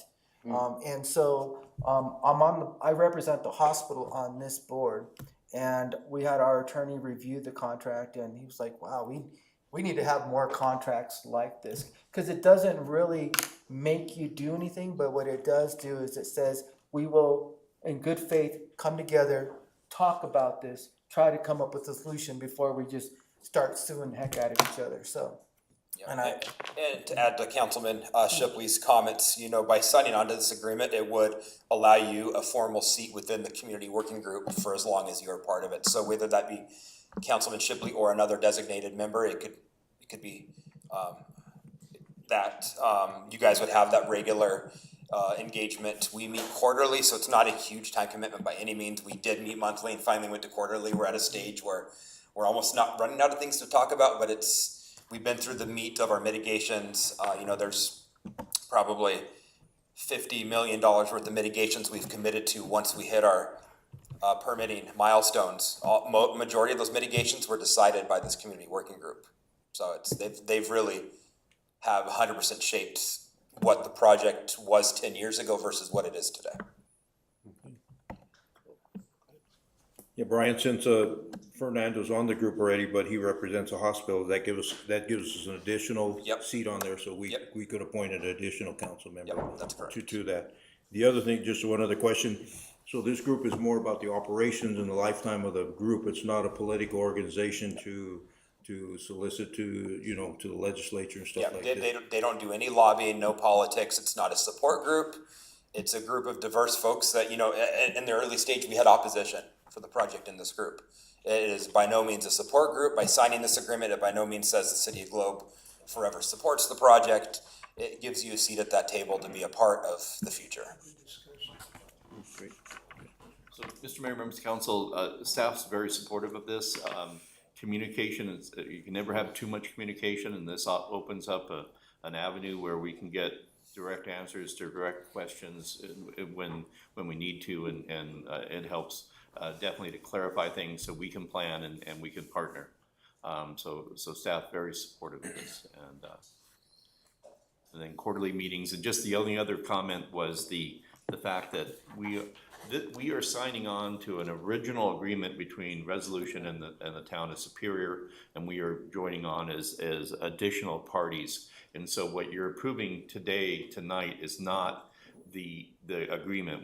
Our attorney did actually go through it, but we will be signing the additional party agreement that is a one-pager although we will add a section in there because of confidentiality that we reserve the right that we will keep things confidential to the extent of the law that we can, given that we're a public entity and have public information requests that have to be met. And that was the only addition that we're gonna add on to the signature page. That's one page, and Brian's aware of that, and I think they communicated with that. So, this is the first read on it, so it'll be a move forward, I guess, to the next meeting. I think we have time because, well, I don't know what's the next meeting? It's September is our next meeting. Next meeting is September 11th. Yeah, so certainly you guys can. So you can approve the September 10th and send somebody off on the 11th? Yeah, and the other thing is, if we have somebody that wants to be part of that group from the council to represent the city. I'll volunteer. You do it. So They Friday- feed you, it's good. Well, I'm in. We're also trying to get Arizona Water Company assigned, so. There you go. All right, Freddie. They're considering it, so. Good. Then we'll add another one. Well, yeah. We'll just Get a third option. We'll just tie the loop. We'll have a whole coalition on there. Yeah. So, If you hire me, I could represent all three. No, just Yeah. kidding. So, Mr. Mayor, members of council, I would recommend you motion to move this forward to the September 10th meeting. And then at that point, we'll have the changes to the signature page, and then we can finish that off and then formalize this on the 10th and be ready for the meeting on the 11th. Mr. Mayor, if there are no other Good with that. comments or questions, I motion to approve becoming an additional party to, well, take Or it move back. forward. I motion to move this item forward to the next available meeting. Second. We have motion second for approval of item 5C, good neighbor agreement. Is there any further discussion? All those in favor say aye. Aye. Any opposed, nay? Any abstaining? Motion passed. Thank you, Brian. Thank you, Brian. Good to see you, Brian. Don't go too far. Item E is we have discussion and consideration to approve resolution Copper Corporate Giving Grant Award number GO 246605050 for $6,000, which will assist in funding the annual disc golf tournament for $1,000 and the City of Globe First Friday events for $5,000, and request to waive section 2-4-10A prior discussion. Connie. Good evening, Mayor and council members. So this will be the first time this comes before you. And what it's gonna support is our First Friday event, comes once a month, come rain or shine. And we would be electing to purchase a trailer that can be moved, that it will eventually, we will buy tables and chairs to put in that trailer to support this First Friday event. And also other events that we would need tables and chairs of for the City of Globe. And then $1,000 for the disc golf would be, for that tournament, it would be used for porta potties. As you know, for an event, all-day event, the porta potty has to be delivered the day before and then picked up the day after. So that's a huge expense for the disc golf tournament. So I would elect for you to approve to move it to the next council meeting because the contract is still being looked at. Mayor, I would move this item to the next meeting. Second. And go ahead, if you motion a second, then Brian wanted to speak. Okay. We have motion second, and I'll ask for any further discussion. So Brian. I'm good? Yeah. All right. All right, Mayor and Council, just wanted to add to Connie's presentation that this donation came out of what we have in our corporate giving program, and this is new to the city. I think this is the first time you guys have applied for a grant through us, and we give out quarterly grants to nonprofits and cities and towns and schools throughout the Copper Corridor. We do about $250,000 a year in this corporate giving budget alone, and in Q2, which you guys applied for, we received like 37 applications and we funded 24 entities. The good news is you guys are eligible to apply twice a year, any entity is. So keep that in mind if other opportunities come up. You know, this is one of them, but that's you know, you might be asking, why are we funding porta potties and a trailer? But that was what the town thought, or the city thought would be a good request through this grant. And just keep in mind that we do have that ongoing year after year, and you can apply twice a year, so. We appreciate it very much. Yes, Thank you. Thank you. Thanks, Brian. Okay, so we already had a motion, second discussion. Any other discussion? All those in favor say aye. Aye. Opposed, nay. Abstaining. Motion passed. Thank you, Connie. So we have item E.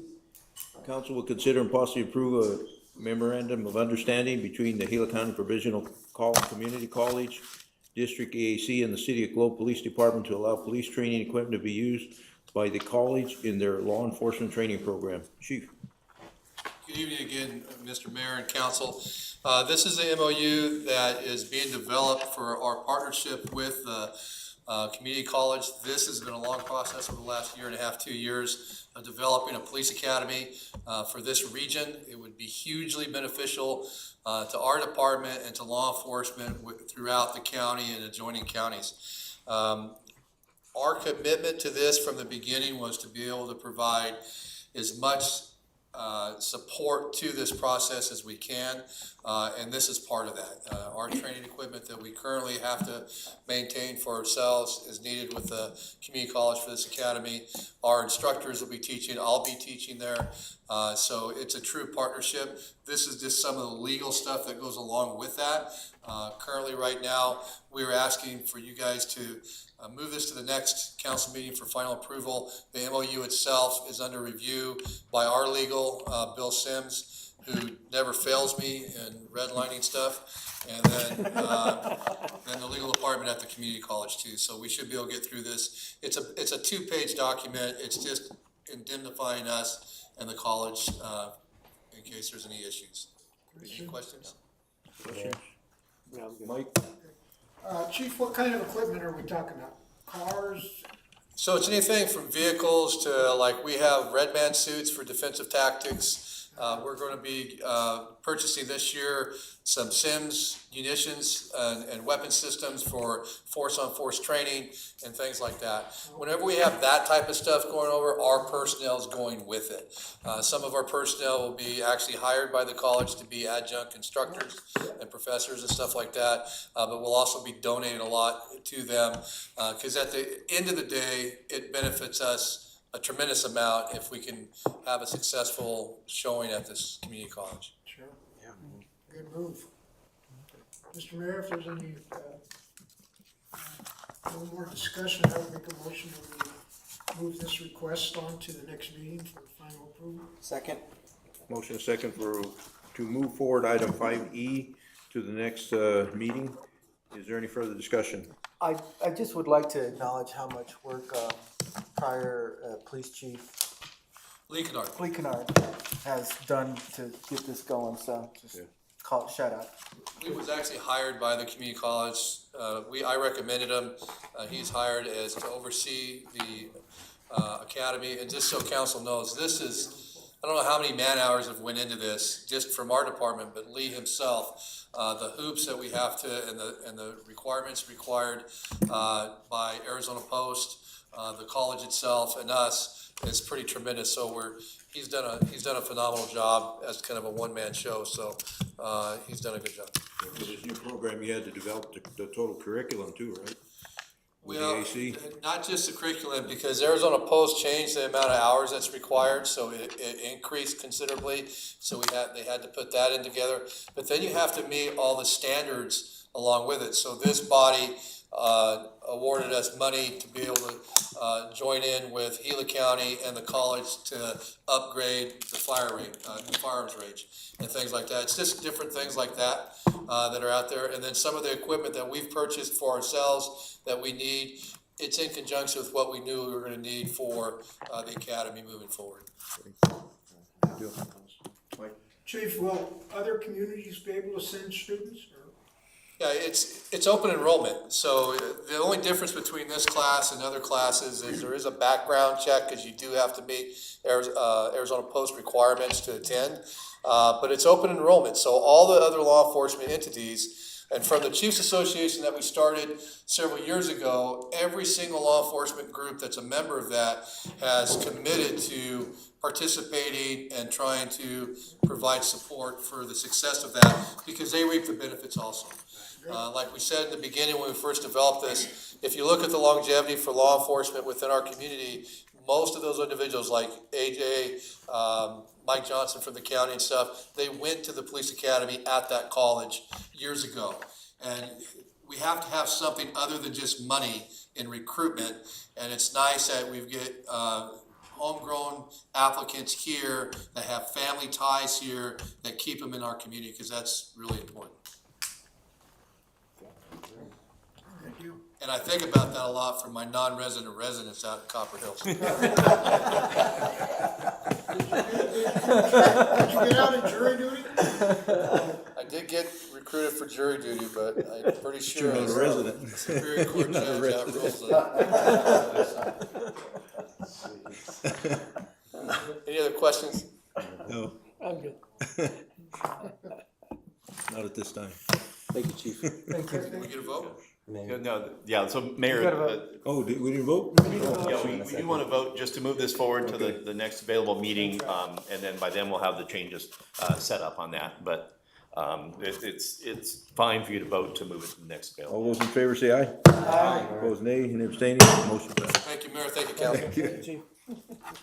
Action item 6A, consideration to approve contract number PA 20250094 with PHI Cares for air ambulance membership to provide coverage for city staff at the cost of $6,250, which will be funded through the city's Blue Cross Blue Shield Retention Accounting Fund and the City of Globe residents at the cost of $18,683, and approved a transfer of administrative contingency funds of $18,683 from account number 10-555-53000 to account 10-55-51234 administrative contractual services.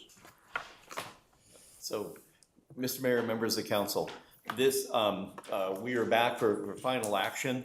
There are a couple of clarifications I want to make. And Danny, if you want to put up the slide and then go to the second page, this is where we have left off with talking, and just so everybody knows, we have historically provided air ambulance services for our city employees, and for 3 years we've been providing for the residents through PHI.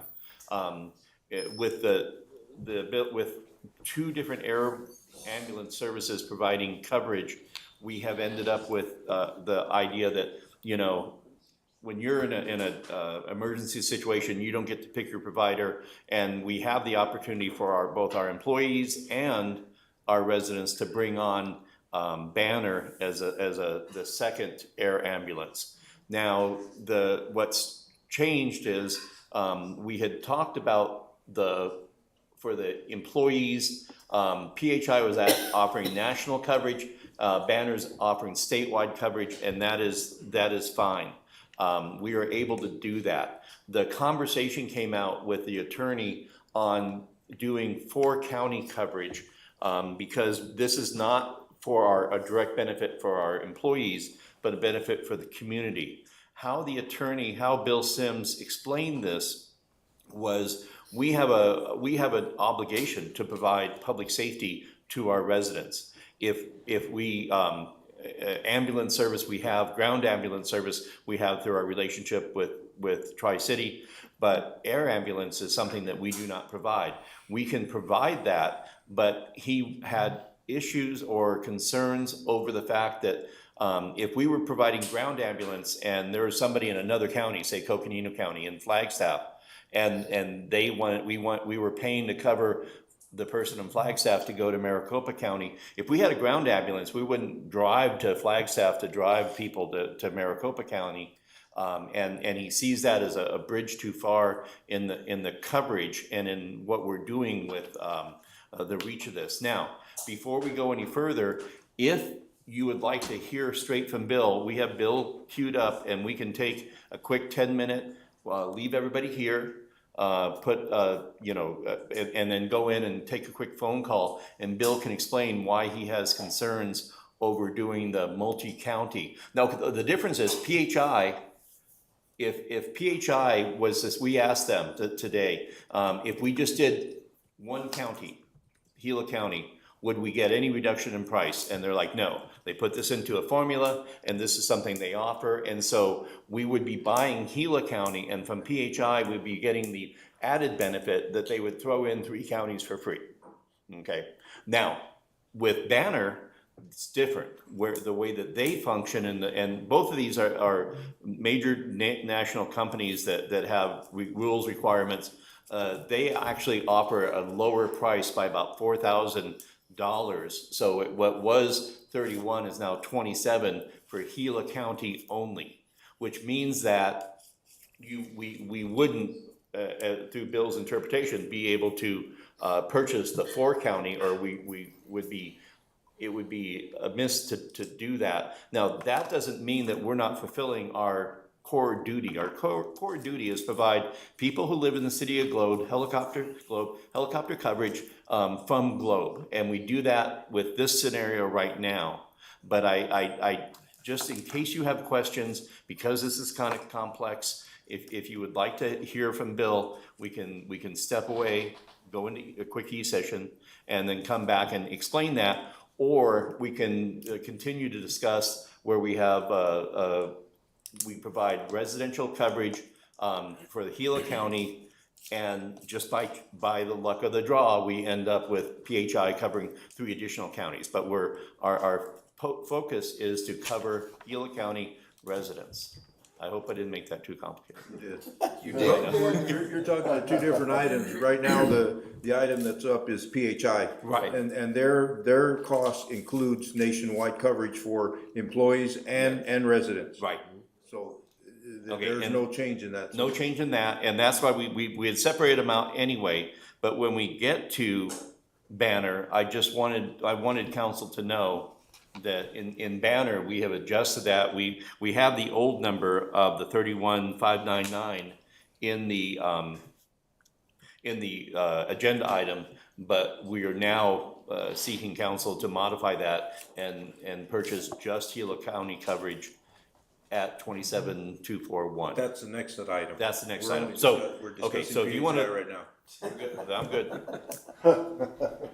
And we have both, we have Kevin from PHI is listening in. I checked, they have good sound, they say they can hear. I asked him, we've heard a lot from them, and if they had any questions, if you have any questions, that they would be here to respond to questions. I know they're gonna assist in marketing, and I know they're gonna give us as much information as they legally can on utilization for this. But those are the only other 2 outstanding issues.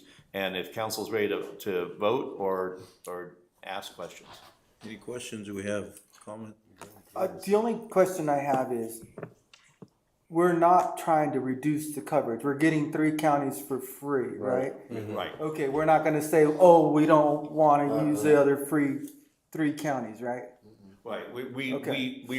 our contract is to get Gila County coverage, and they are allowing us to add those in and service them, and PHI. I just don't wanna voluntarily take away 3 counties. Okay, that's, okay.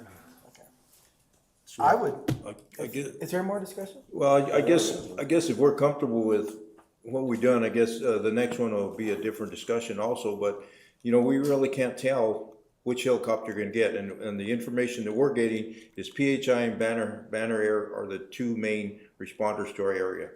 And I know pre-hospital, if you're in the field, you can't request a certain helicopter. You get the nearest, you cannot announce on the radio, if I'm wrong, chief, that I want a certain helicopter coming. You can't. You gotta announce, give me the closest helicopter. Yes. Helicopter company here. You cannot request specific helicopter companies. exactly. And that's why if we're gonna do something to provide, both for employees and the residents, we wanna make sure that we have as many bases covered as we possibly can.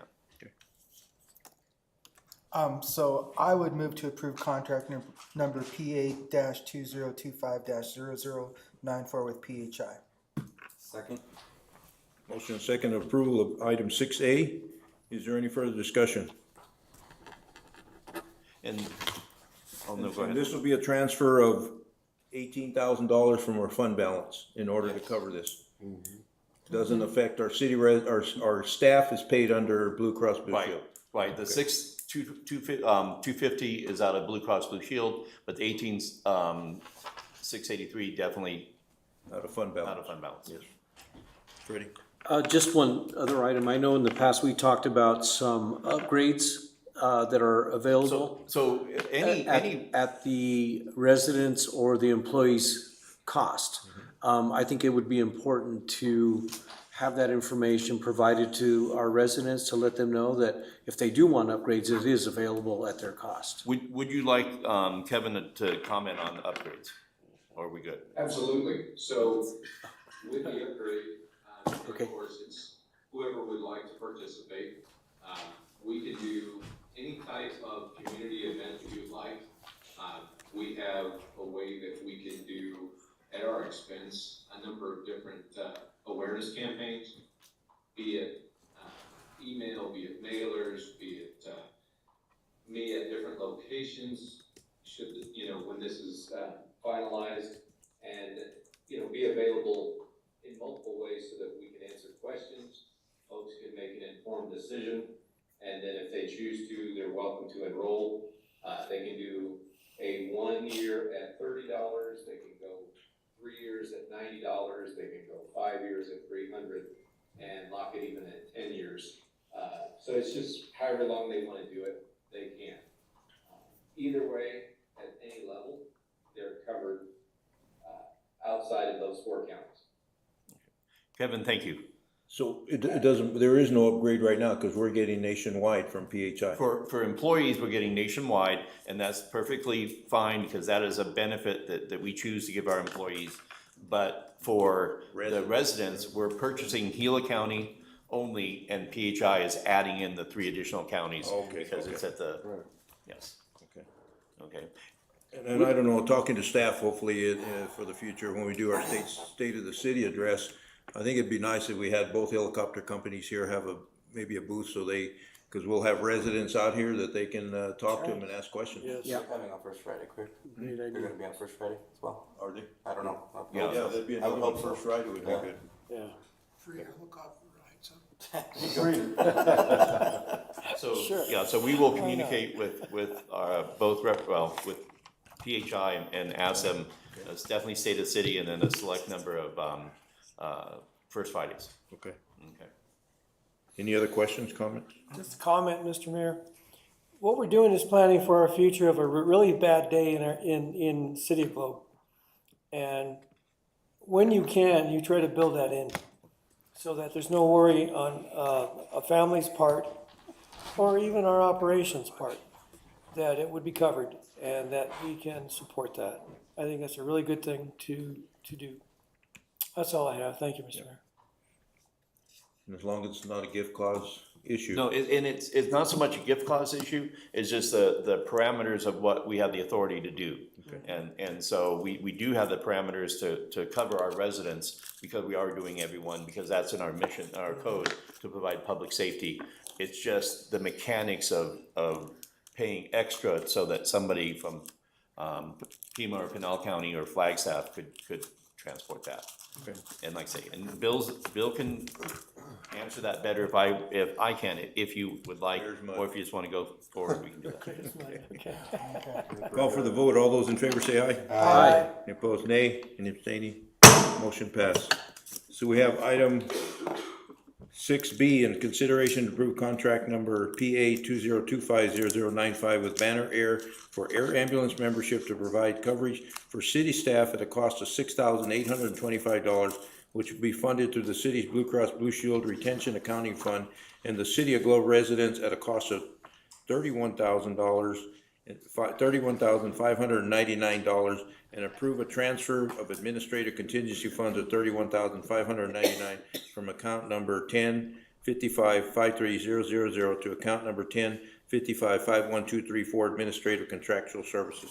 Mayor, the 31,599 was changed to 27,000. And we can motion that, we can reduce that when we motion. I would ask that if you so do want to, you'd motion that at 27,241. And that's only for Gila County then? Correct, and not- Mayor, that's not would you like to hear from Adam about Yes. the differences? Adam, can you explain the conversation we had today and the fact that you came back and graciously showed us that when you run the numbers, just Gila County comes in about $4,000 lower? Yeah, thank you, Mr. Mayor, thank you, City Council members. Exactly what Paul was saying is that by just covering Gila County, which was one of the city attorney's question and concern, we were able to reduce the price for the coverage of the entire, all the residents by about $4,000. If you so chose to keep the additional counties, that's where the $31,599 comes from, which is significantly reduced as well. Fernando. Okay, I have a little bit of heartburn with this one. I don't mind the employee one because I get that one. But from my research, I'm finding that Banner doesn't hardly fly anybody out of here. They're much higher for our cost to help the residents. So 27,000 versus 18,000, that's quite a big a difference. And not only that, but PHI, if the person does not have insurance, they waive that bill, right? These guys, if you remember our presentation, said they charge the Medicare rate.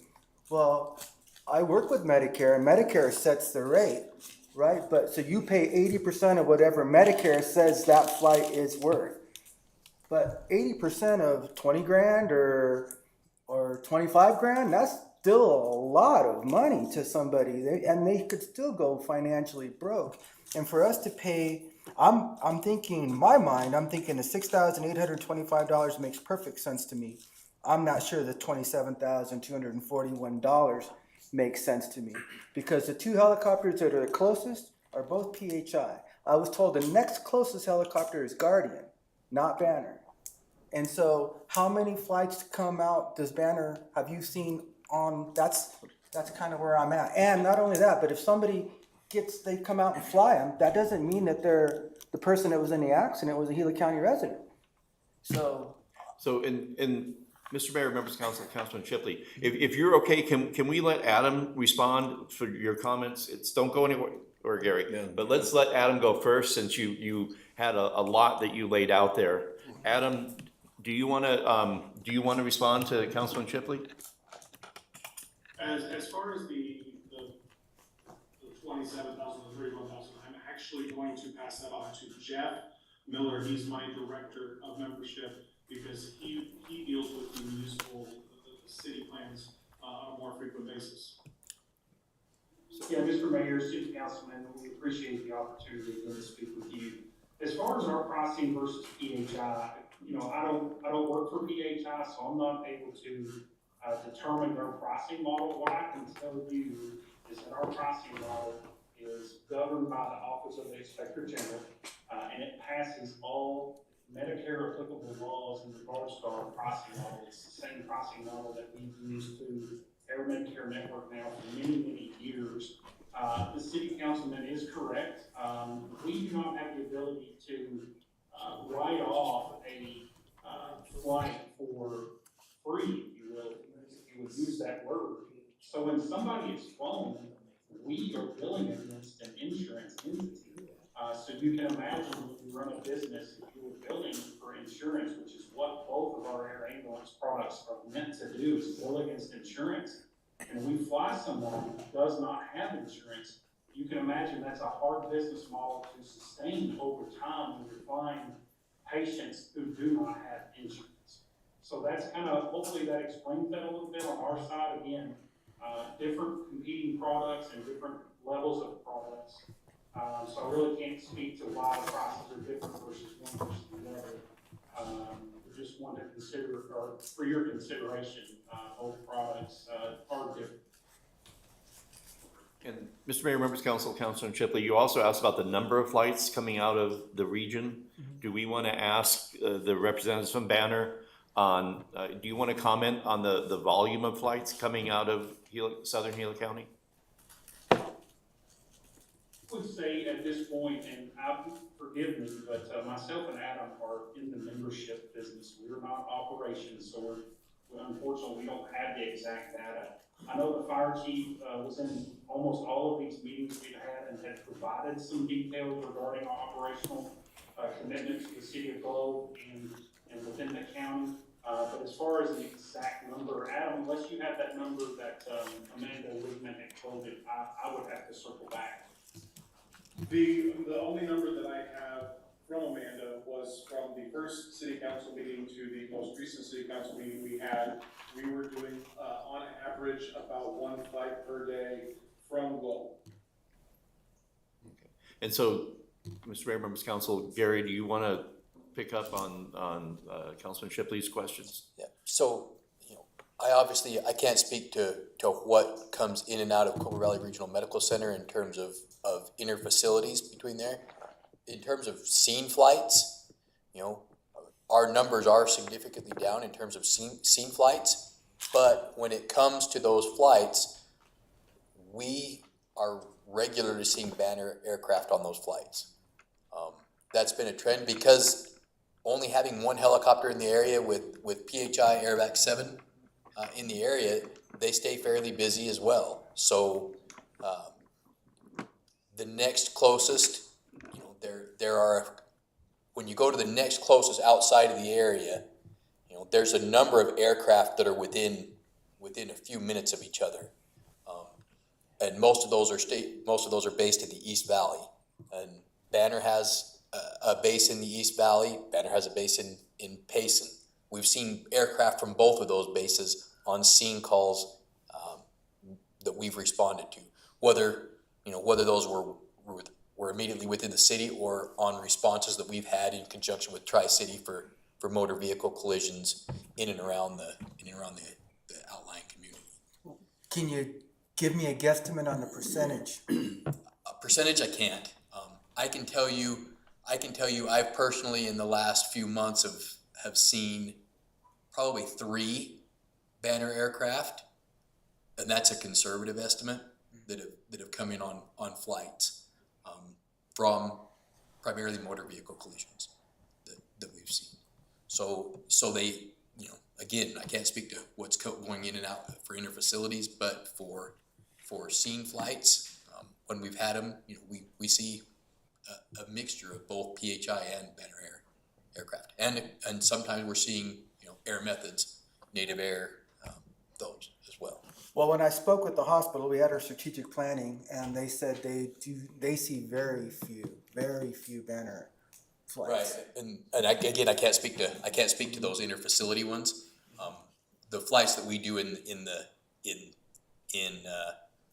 from scenes, you know, granted they may come to the helipad, but those aircraft aren't arranged through Cobra Valley. So, you know, those aircraft are like the mayor had mentioned. You know, we're calling them, we're asking them to get us the closest available aircraft. So, you know, scene calls, you know, we don't do the volume of scene calls that we used to do previously. But those scene calls, when they do happen, you know, we see a mix. I guess one of my questions is also, I know scene calls, it has to be the closest, but what is the, and I don't know if it's a law or what is the procedure of the hospital? Do they do a rotation method or do they automatic call? If they have an interfacility, they automatic call PHI instead of rotating for helicopters. Obviously, you don't have it to have them there immediately. Are they specifically requesting PHI? That's what I'd like to know. Yeah, my understanding is that the hospital has a contractual agreement with PHI. That does not mean that another aircraft can't be utilized if it's in the patient's best interest. But if there's time and if there's an ability to schedule it, it's scheduled through PHI. And then I was told that the next highest, most frequently used is Guardian, which the Guardian isn't at the table, but so that puts, in my mind, that puts Banner down to number 3. And last time I talked to the hospital, they said that 80% of everything that was flying out was PHI. Well, that makes sense if they got a contractual contract with them. It PHI would be PHI higher percentage. That's all they're requesting. Is PHI still in the area? They're at Pinto Valley. They're at Pinto Valley now, they used to be out at the fairgrounds, they're at They're Pinto Pinto Valley? Valley, yes. Okay. And Banner comes out of the valley most of the time. Yeah, or Payson. And I don't have anything against Banner. My point is just, I see it for the employees, but that's a lot of money. And they're not waiving. They're going to get paid, or they're going to try to get paid, regardless. And so, if they can't pay $25,000 bill, they're sure not going to pay a $65,000 bill. So they're going to be in the same boat. And so I'm just kind of like, is that a wise use of taxpayer dollars for us? That's my question.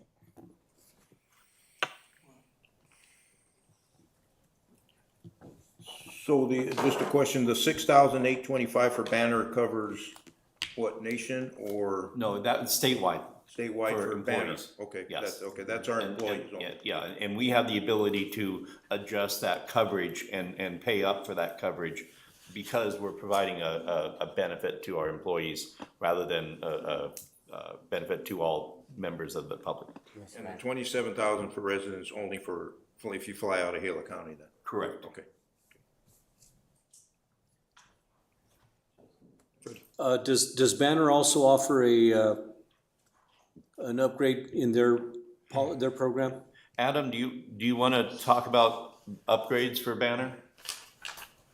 Yeah, absolutely. There is an upgrade program available, and our way of making sure that the residents know about this, we would have multiple marketing efforts. We can actually send out a mailer to every household, going over that with my contact info, as well as what the upgrades are, newspaper ad, on-site, marketing, which, whether it be one of the things that, Mr. Mayor and I discussed previously was those first Friday, community events that you do, having us up there, and, I know that when we spoke earlier this afternoon, having us and PHI with the booth, I mean, we're there to make sure that the city of Globe is protected, covered, the residents are taken care of, and Kevin and I, and whoever else, from either Banner or PHI, be more than happy to be there together, just to kind of discuss that, because the majority of what this is gonna be after it's approved is gonna be the education and awareness for those residents. Okay, good. And on the numbers, these are numbers that they've gone through to make sure that our employees are not in the residential list also. We have worked very hard and I didn't want to get too much in the weeds, but Adam has helped put together a scenario where he gets the lowest price to the city in doing that. Now, okay, but Adam, as I recall, if the city chooses not to take the option of the residential cost, do you remember what that cost would be for us just to do the city? Because I think that would go up, would it not? Adam? Yeah, I'm trying to locate that right now, while I am searching that. And I think, I have that information. Okay, perfect, thank you. Yeah, Mayor, City Council, if you were to choose not to do the municipal site plan, the employee coverage would be $65 across the board for all employees, regardless of their location of residence. So that would increase that amount to a total of $8,125 total.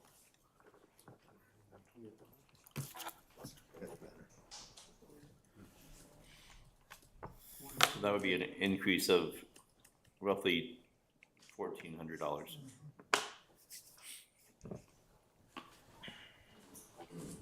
And Yeah, Freddie. This is my thought. When you compare the two, I agree. There's a good discrepancy or cost difference. One being obviously higher than the other.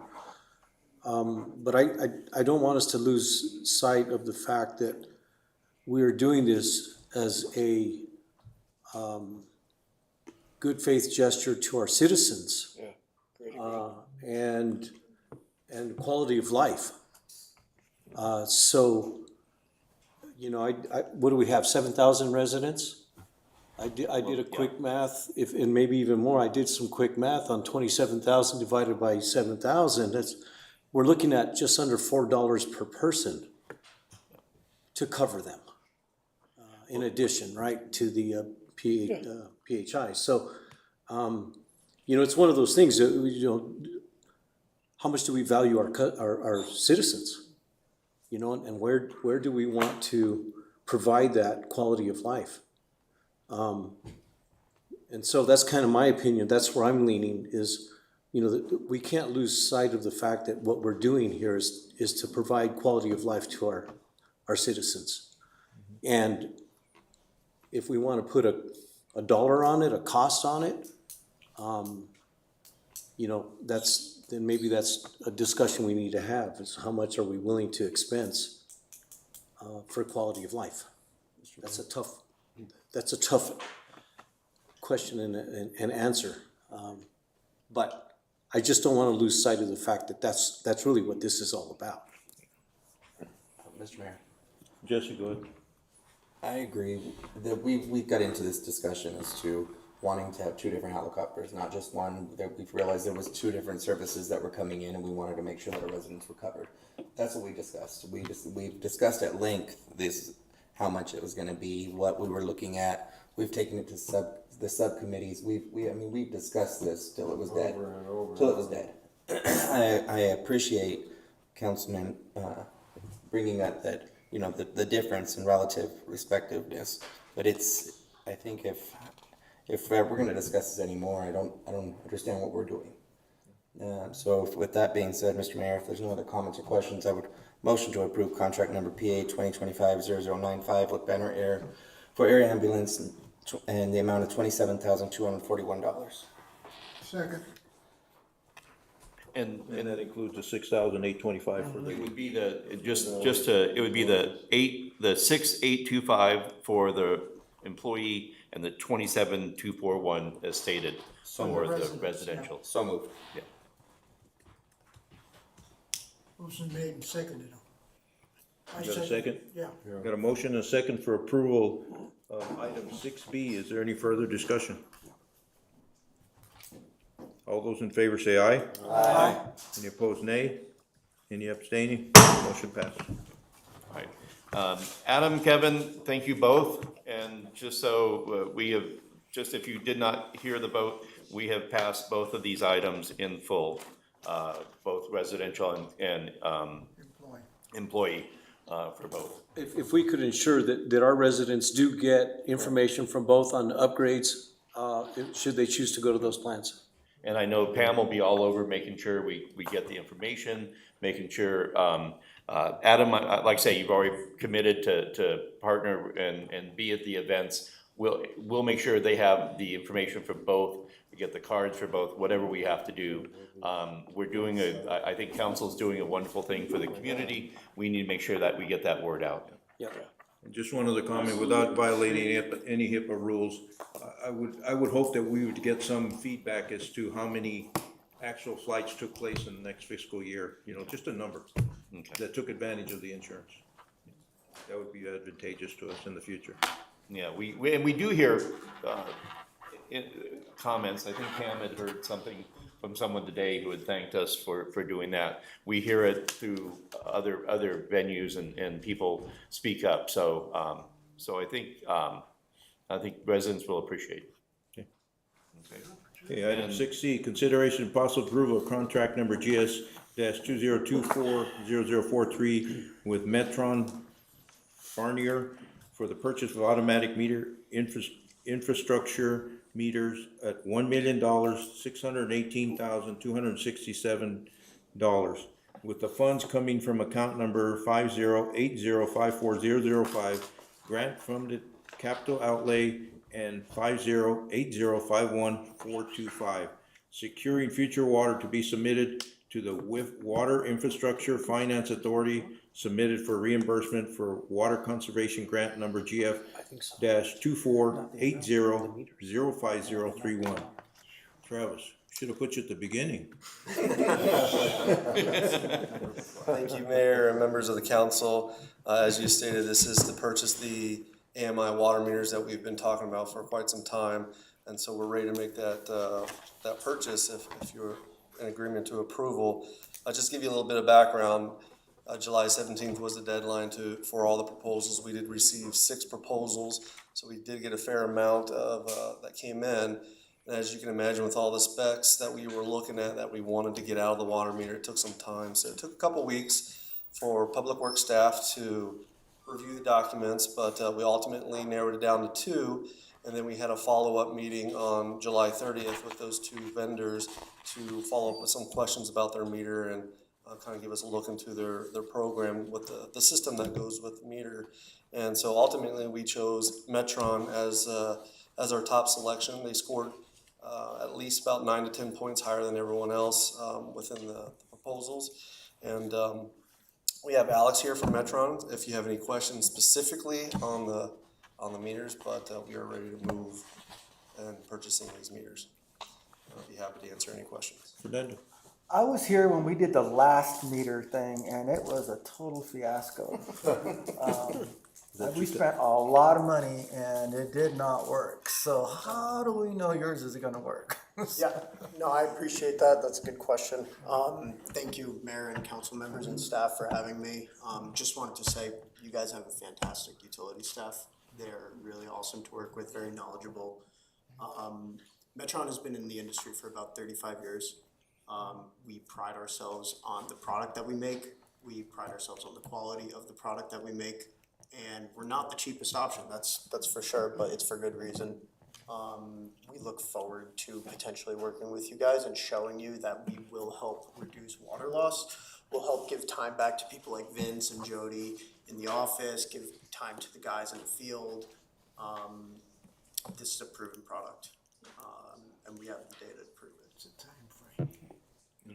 How long ago was that, Fernando? That they I think Minaj was still here. 2014. Yeah, Jody can tell you all the nightmare stories about it. Yeah. So the equipment, Yep. they had like all these electronic meters, Yep.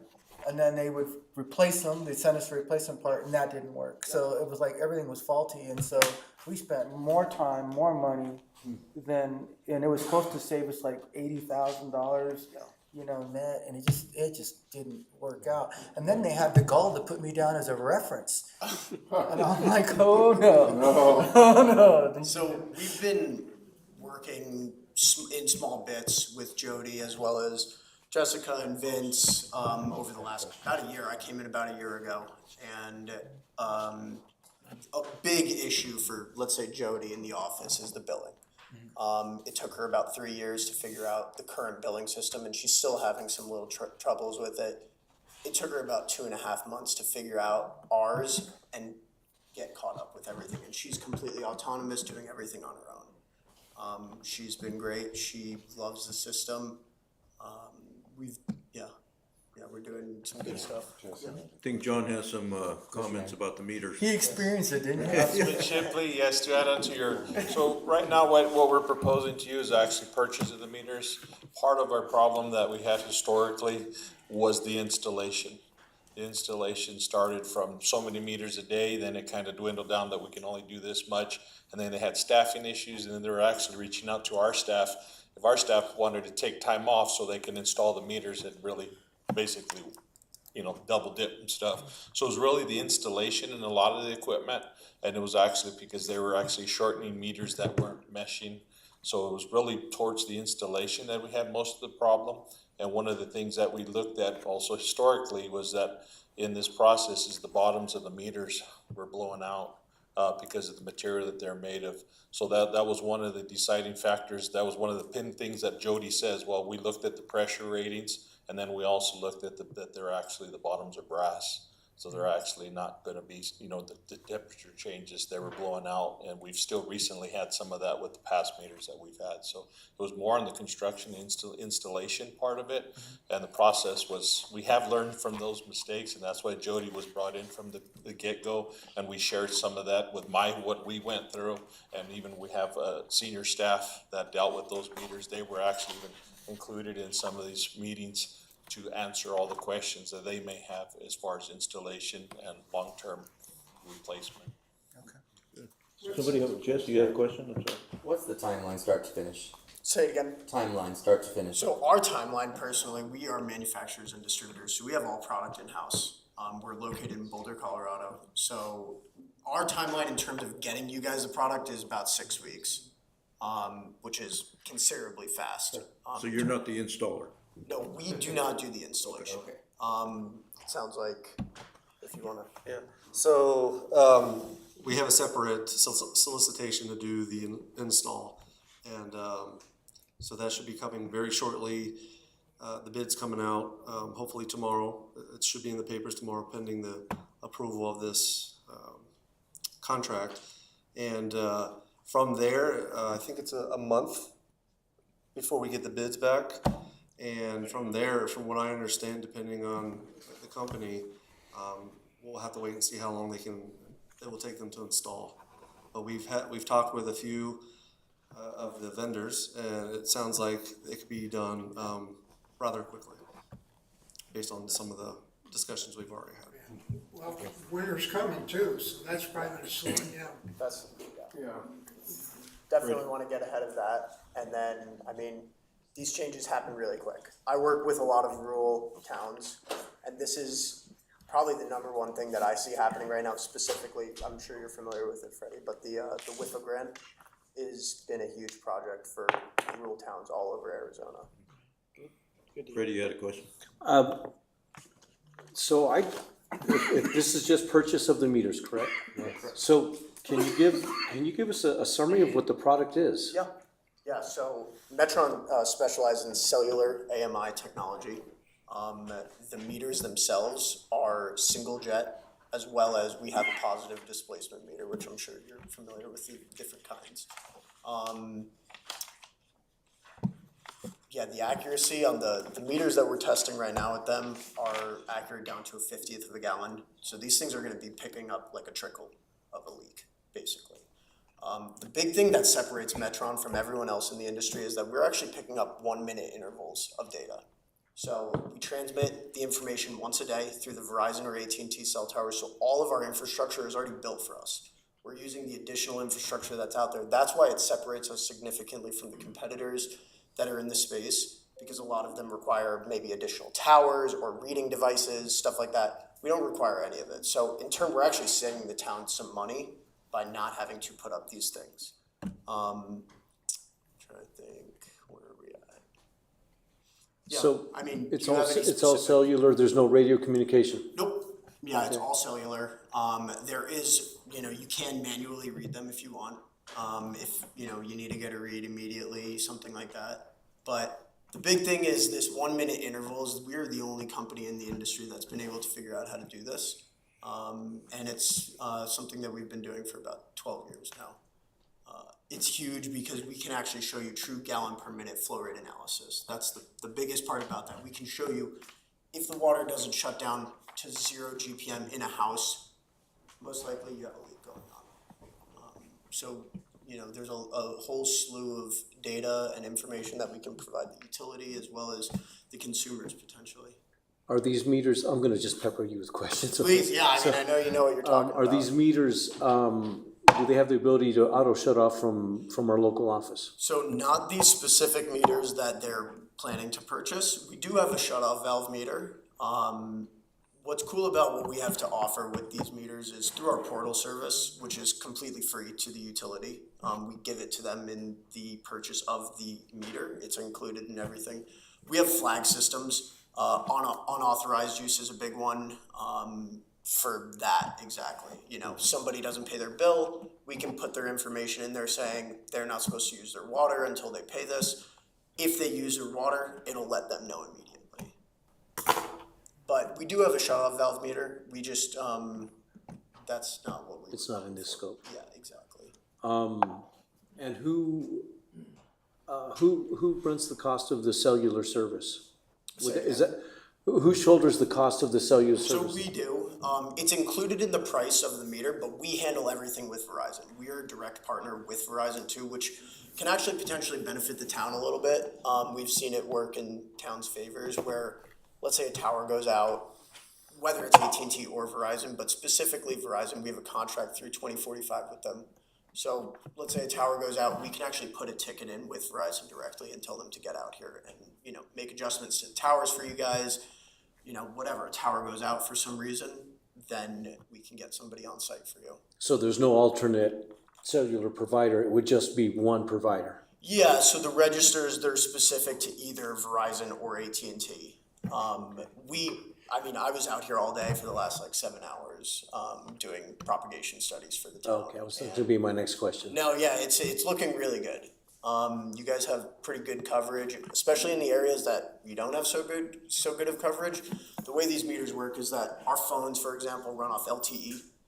These registers run off Cat-M. They basically run parallel to each other. The difference is that Cat-M is meant for small packages going long distances. So, in those bad areas that I noticed, like maybe out by the reservation where the borderline of the reservation starts, the service is a little spotty. I was out in the ditch, right off the side of the highway, kind of off the side of the highway in a few different spots, and there was actually pretty good coverage because of this type of antenna and this type of register. So do you have a percentage of coverage that, through your propagation studies? Is that something that you can? Not for this town specifically, but countrywide, we are looking at a 99.8% read rate right now. So it's a very good, strong read rate. The big thing about the registers themselves is that they actually also have a local memory in the register for up to 45 days. So let's say, for example, it doesn't connect for a week or even a few days, it'll backhaul all of the information as soon as it connects back onto the system. So I get, countrywide, we're at 90-some%, but, obviously, we're purchasing for our community. Correct. And I think it would be,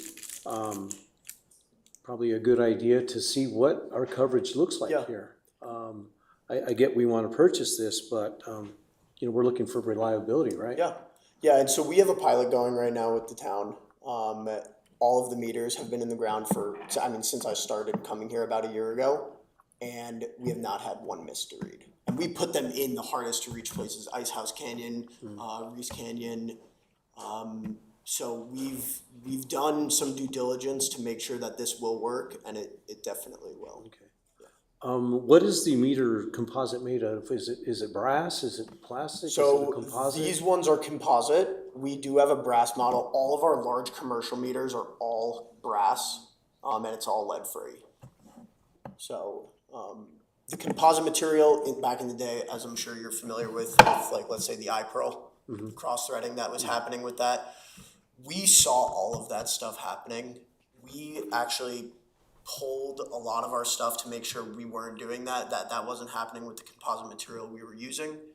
We didn't notice it, but just to make sure, we changed our supply chain. We changed what we were using just to kind of check our asses on that. Excuse my language. And we have probably in the last year warranted, not in the last year, in the last 10 years, I'm sorry, about 12 meters for cross-threading. Sure, it will happen. Lines shift when the ground moves, stuff like that. People force things happen. We warranty all of the bodies for up to 10 years. How many years? 10 years. Yeah, so it's a 20-year warranty, 10 years full, 10 years prorated. So after year 10, it just kind of dwindles down. Sure.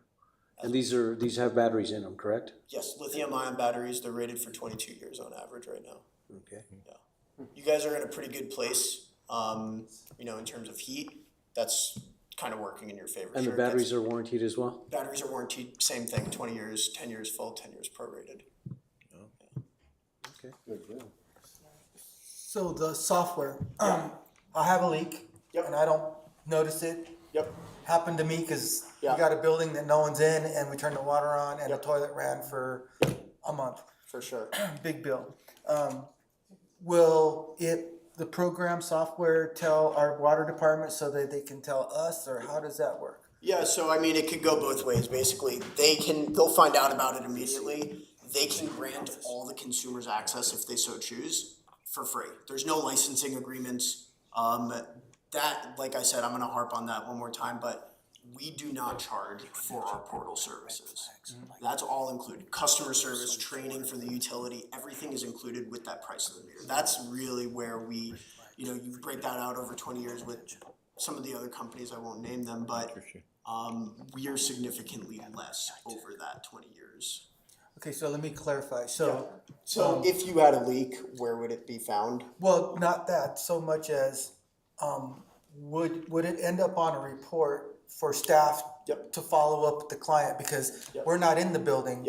We have a building. And no one's there to know that the toilet is running. So every day, once a day, whoever signed up within the utility, they will receive a report once a day in the morning. And this will say, this is what's going on in your system. These are the new leaks. These are the intermittent leaks, which is what your toilet is. It's kind of coming on, coming off. It's a ball valve from irrigation that's coming on and going off when you're turning the irrigation on. It'll show you, what meters haven't read that day, what meters, what their temperature is. We have a temperature gauge in the register that monitors the ambient temperature. So yes, they will get a report every single morning. And then it's up to us to utilize the report. It's either up to them to let you know, or it's up to them to grant you guys access as consumers, which they can. And every single person in the city can get access to these meters if the utilities choose to. So, Mr. Mayor, members of council, so to John or Travis, what are we anticipating on granting access to customers to have their own access to this information? Well, if I understand the system correctly, I believe it's almost a 1-to-1 ratio. But I would have to defer that to Jody, because I don't know what Jody actually sees at the moment.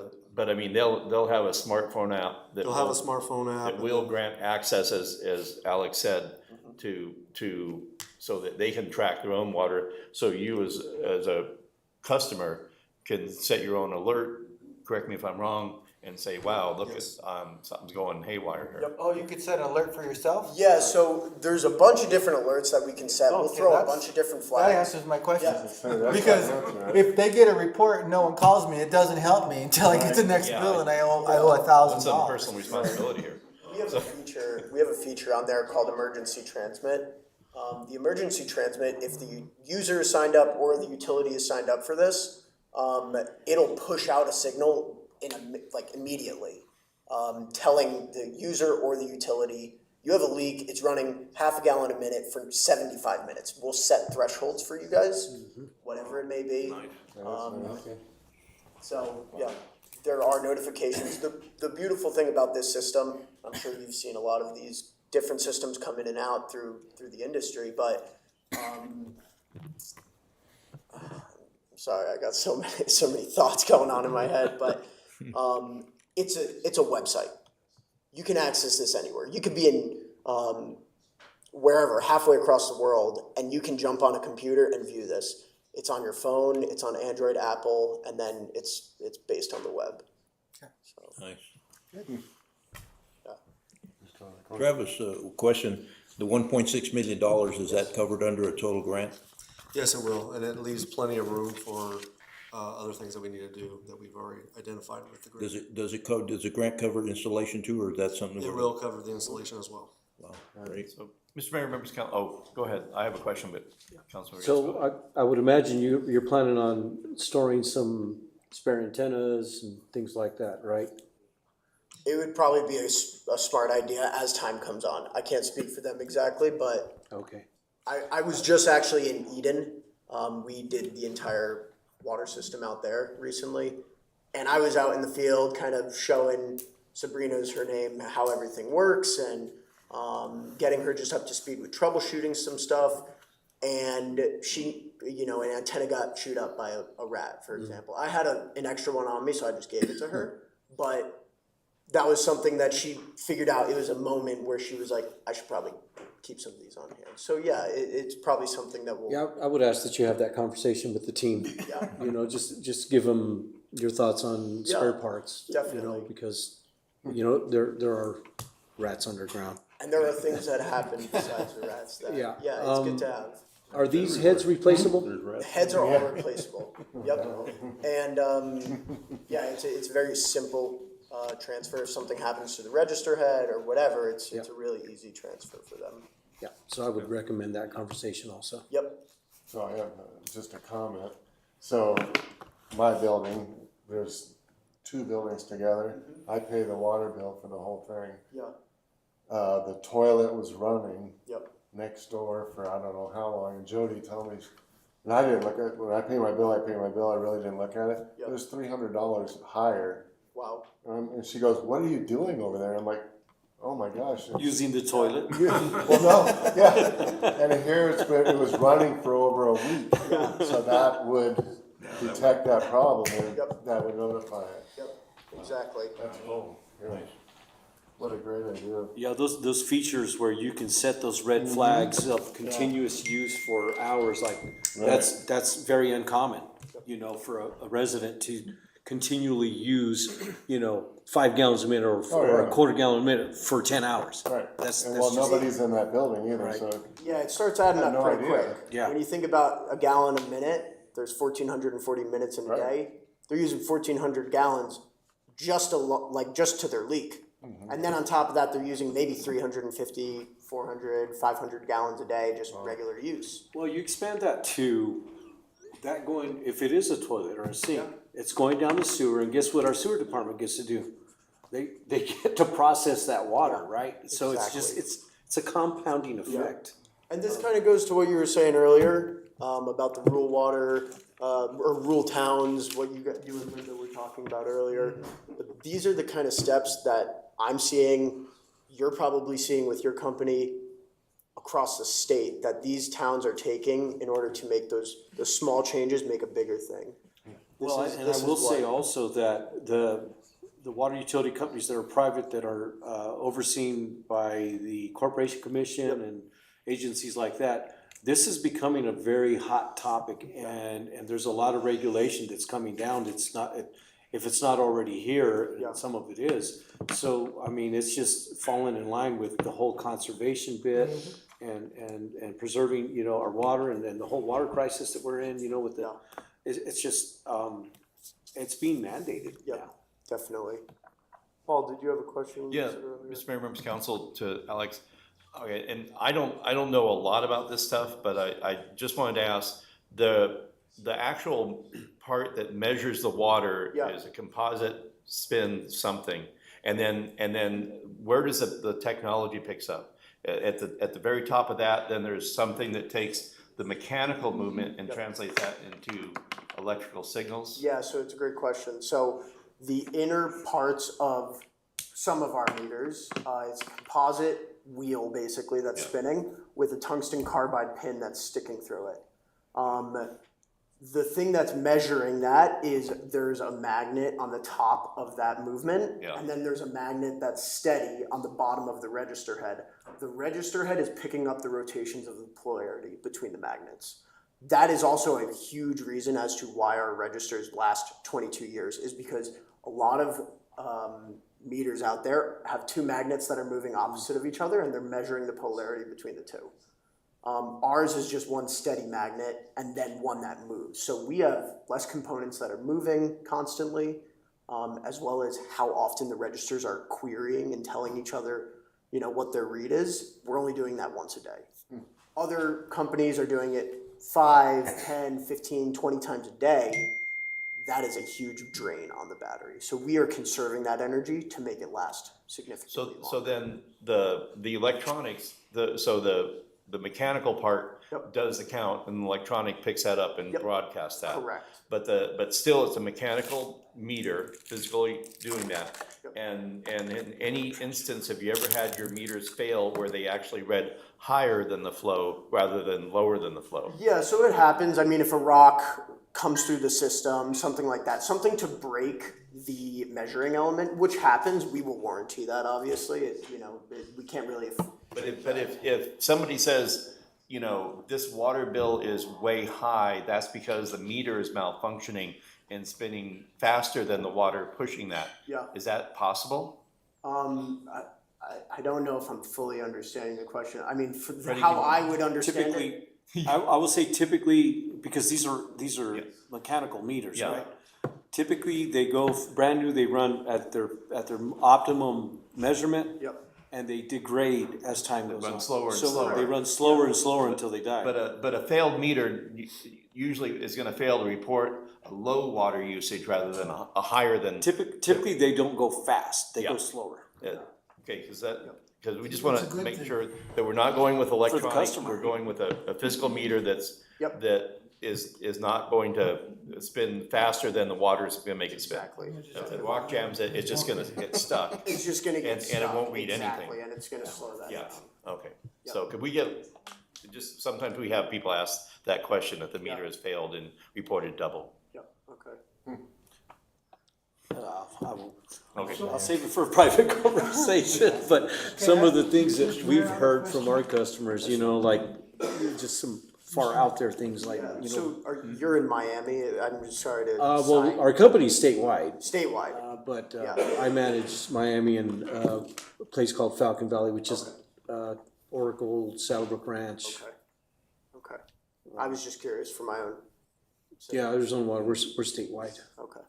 Mike, you have a question? So is your company gonna come in and train our employees? Yes, To we be able to will. maintain and everything? Non-stop training as much as they need, we are here to support them. And it's completely free, it's included in the purchase of the meters. Okay. Yep. Vince? Mr. Mayor, are there other questions or comments? A motion to approve item 6C as stated. Second. Motion second. And Mr. Mayor, members of the council, just so you know, in talking to Alex, that the contract has a set of pricing for these meters. And Alex has confirmed, because it's not stated specifically in the contract, but that these prices will hold for the 10 years of the contract. Correct. The price of the meters will not go up. Hopefully, we have a lot of expansion in doing this. And so we're gonna make the change to the contract to just refer Hold it that. for 10 years? Yeah, I mean, we've only seen one price increase in like the last 10 years, and that was this year actually. So I don't really anticipate anything to happen. I mean, obviously inflation happens, that's a real thing. But we are the manufacturer and the distributor. We have a lot of control over that. Well, Do you, how many, communities do you serve in Arizona? So I started about a year and a half ago, and when I started, we actually had none. We completely, about 20 years ago, we retracted out of the state of Arizona due to, that was like the start of the technology boom with registers, with meters.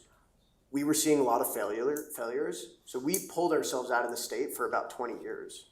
And then I came in and had to build up from the ground up, basically, and now we have about 25 utilities here in the last year. So it's a train, and it's moving really fast, actually. It's good to see. So are you located in Arizona or? So I'm located in Boulder, Colorado. That's where we manufacture and distribute all of the products. So we are, I mean, pretty local in terms of actually manufacturing product. You see a lot of these companies, they're manufacturing across the world. We have everything in-house, which is a huge advantage to the utilities that we work with. okay, we do have a motion and a second for approval of item 6C. Is there any further discussion?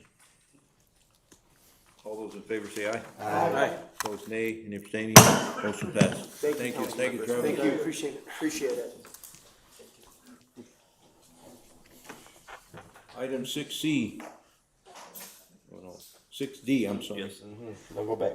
Consideration to approve contract number PS 2025-0093 with Pat Walker Consulting to Financial Consulting Services for fiscal year 2024-2025 for an amount not to exceed $104,826.31 expended from account number 1055-51225 Consultants. Paul.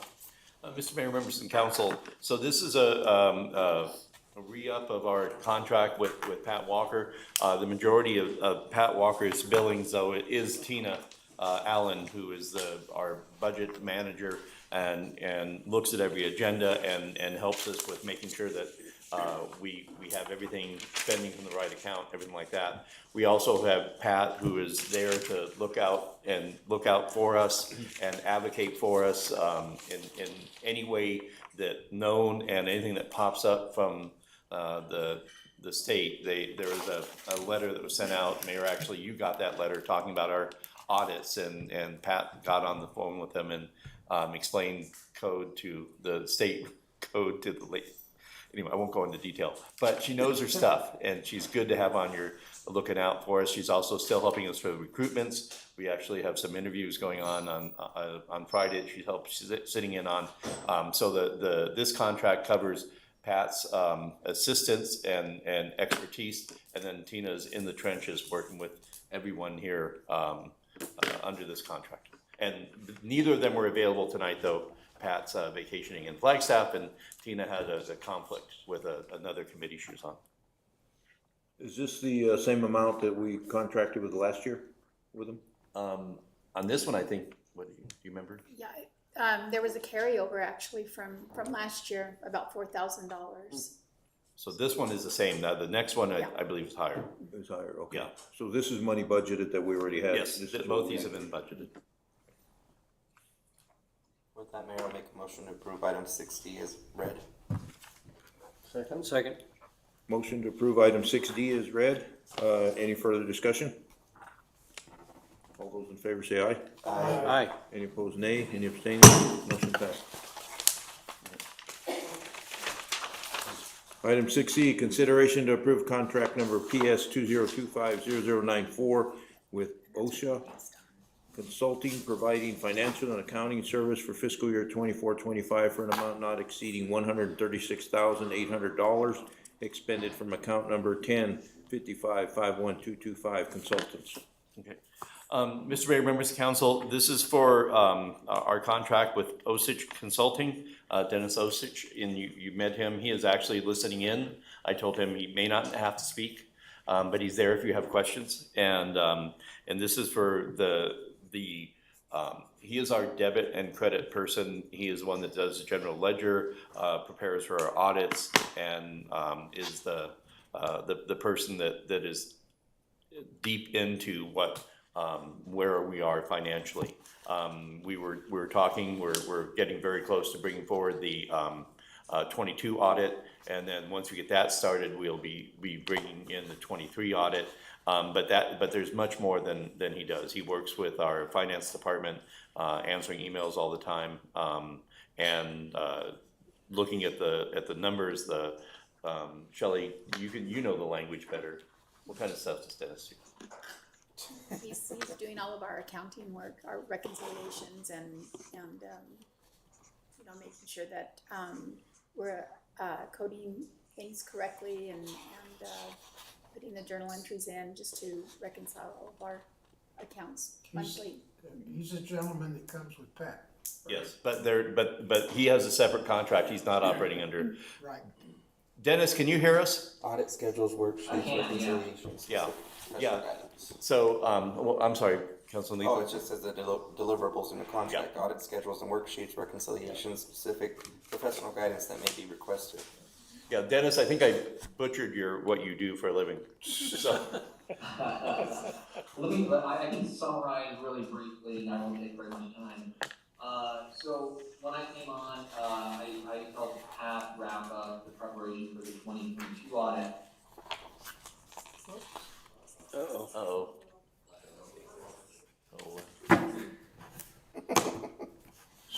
Anyways, but.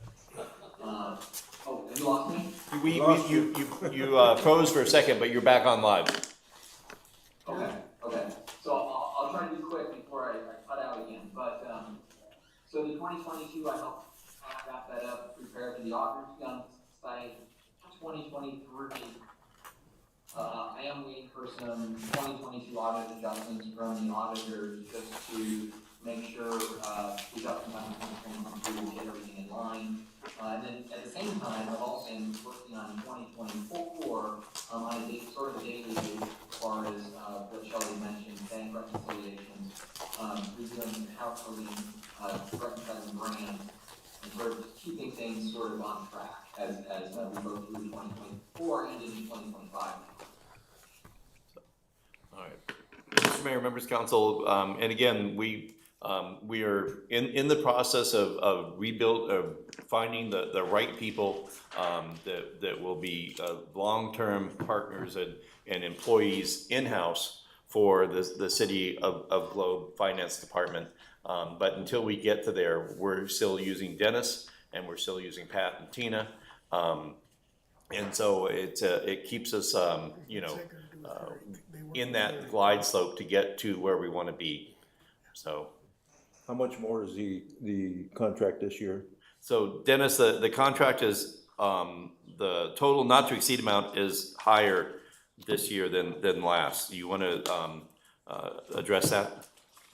I can, yeah, and the reason for that is, as I mentioned, it's doing the work on the 2023 audit prep, and I'll be working with the auditors on that, as well as working on the 2024 and the 2025 year. So this year, I will be working on 3 fiscal years, with the idea that we'll, at the end of this contract, that everything will be caught up to the point where we've got a good place for staff to work from and work toward. In addition to that, in addition to working on those 3 fiscal years and working with the auditors and getting the audit done, part of what I'm doing is looking at how we can gain some efficiencies and what's the best approach for the finance department, for the new staff that will come in the future, and for the staff that's currently here, and looking at some of those policies and procedures that are in place as well. And Mr. Mayor, members of council, we're slowly building this and putting policies in place, putting best practices in place. We've got 2 great hires already that we've added. Again, interviews this week for a 3rd, and then finally the search for the finance. Other things, one of the new words that I throw around, every day is audit prep day. So after going through the first audit, we have realized now this staff, because when we went through this last audit, Shelley was the only one that had been through an audit, and bless her for helping us out on that. So now we've learned what it takes, and we'll partner with Dennis, and then Pat and Dennis work together. Tina and Dennis work together. It's we really do have a very good group of consultants that are helping us. Again, it's a midterm fix, but it gets us going and keeps our momentum. Make sure that we're not bogged down and council feels confident. And Eric works with them in Kern. What's that? Eric works with them? Yeah, Eric oversees the administrative services, accounts payable, accounts receivable, payroll are under Eric.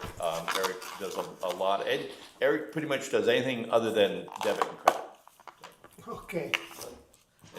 And a lot of things he doesn't even know he's gonna do. Okay. Mr. Mayor, if there's no further discussion, I make a motion that we accept, I don't know, how's it worded? That's E. 6E. E is 6E as read. And, yeah, Yeah. I'll second that. Motion second for approval, item 6E. Any further discussion? All those in favor say aye. Aye. Any opposed, nay. Any abstaining? Motion passed. Do we have any late agenda items? Nothing listed? We do not. Second call to the public. Let's take a look here. Thank you, Dennis. Thank you, Thanks, Dennis. Dennis. Thank you. Yeah, thank you.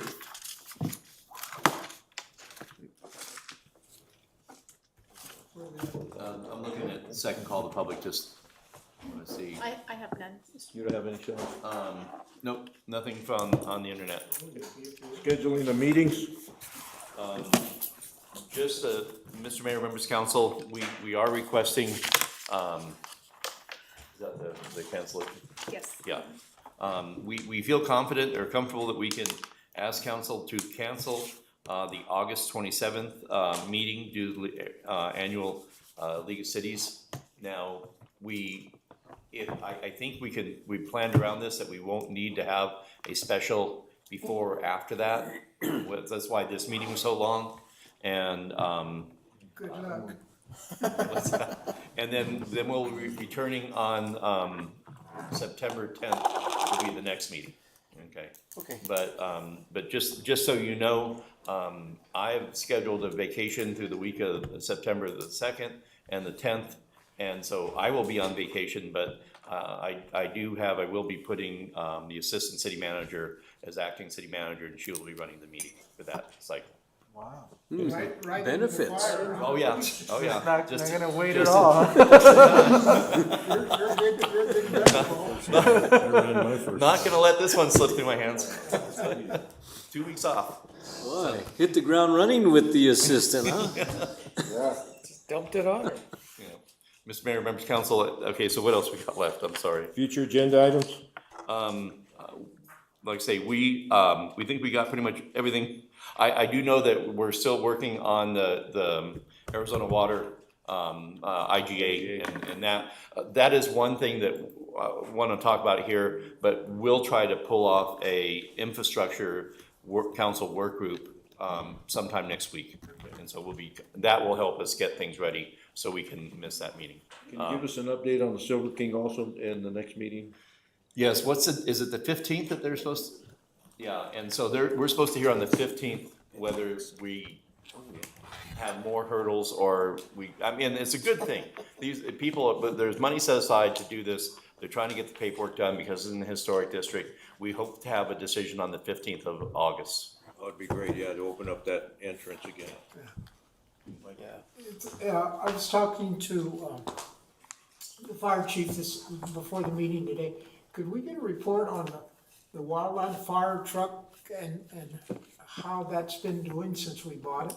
And we were going to go and have that discussion first at, we can, yes, for council, at work group, public safety work group. We were going to talk about more specific issues. Mayor, you and I had talked about that, and Councilman Rios, we had talked about that. But I think as an outcome to that, we can bring something forward and talk about how that's going with us.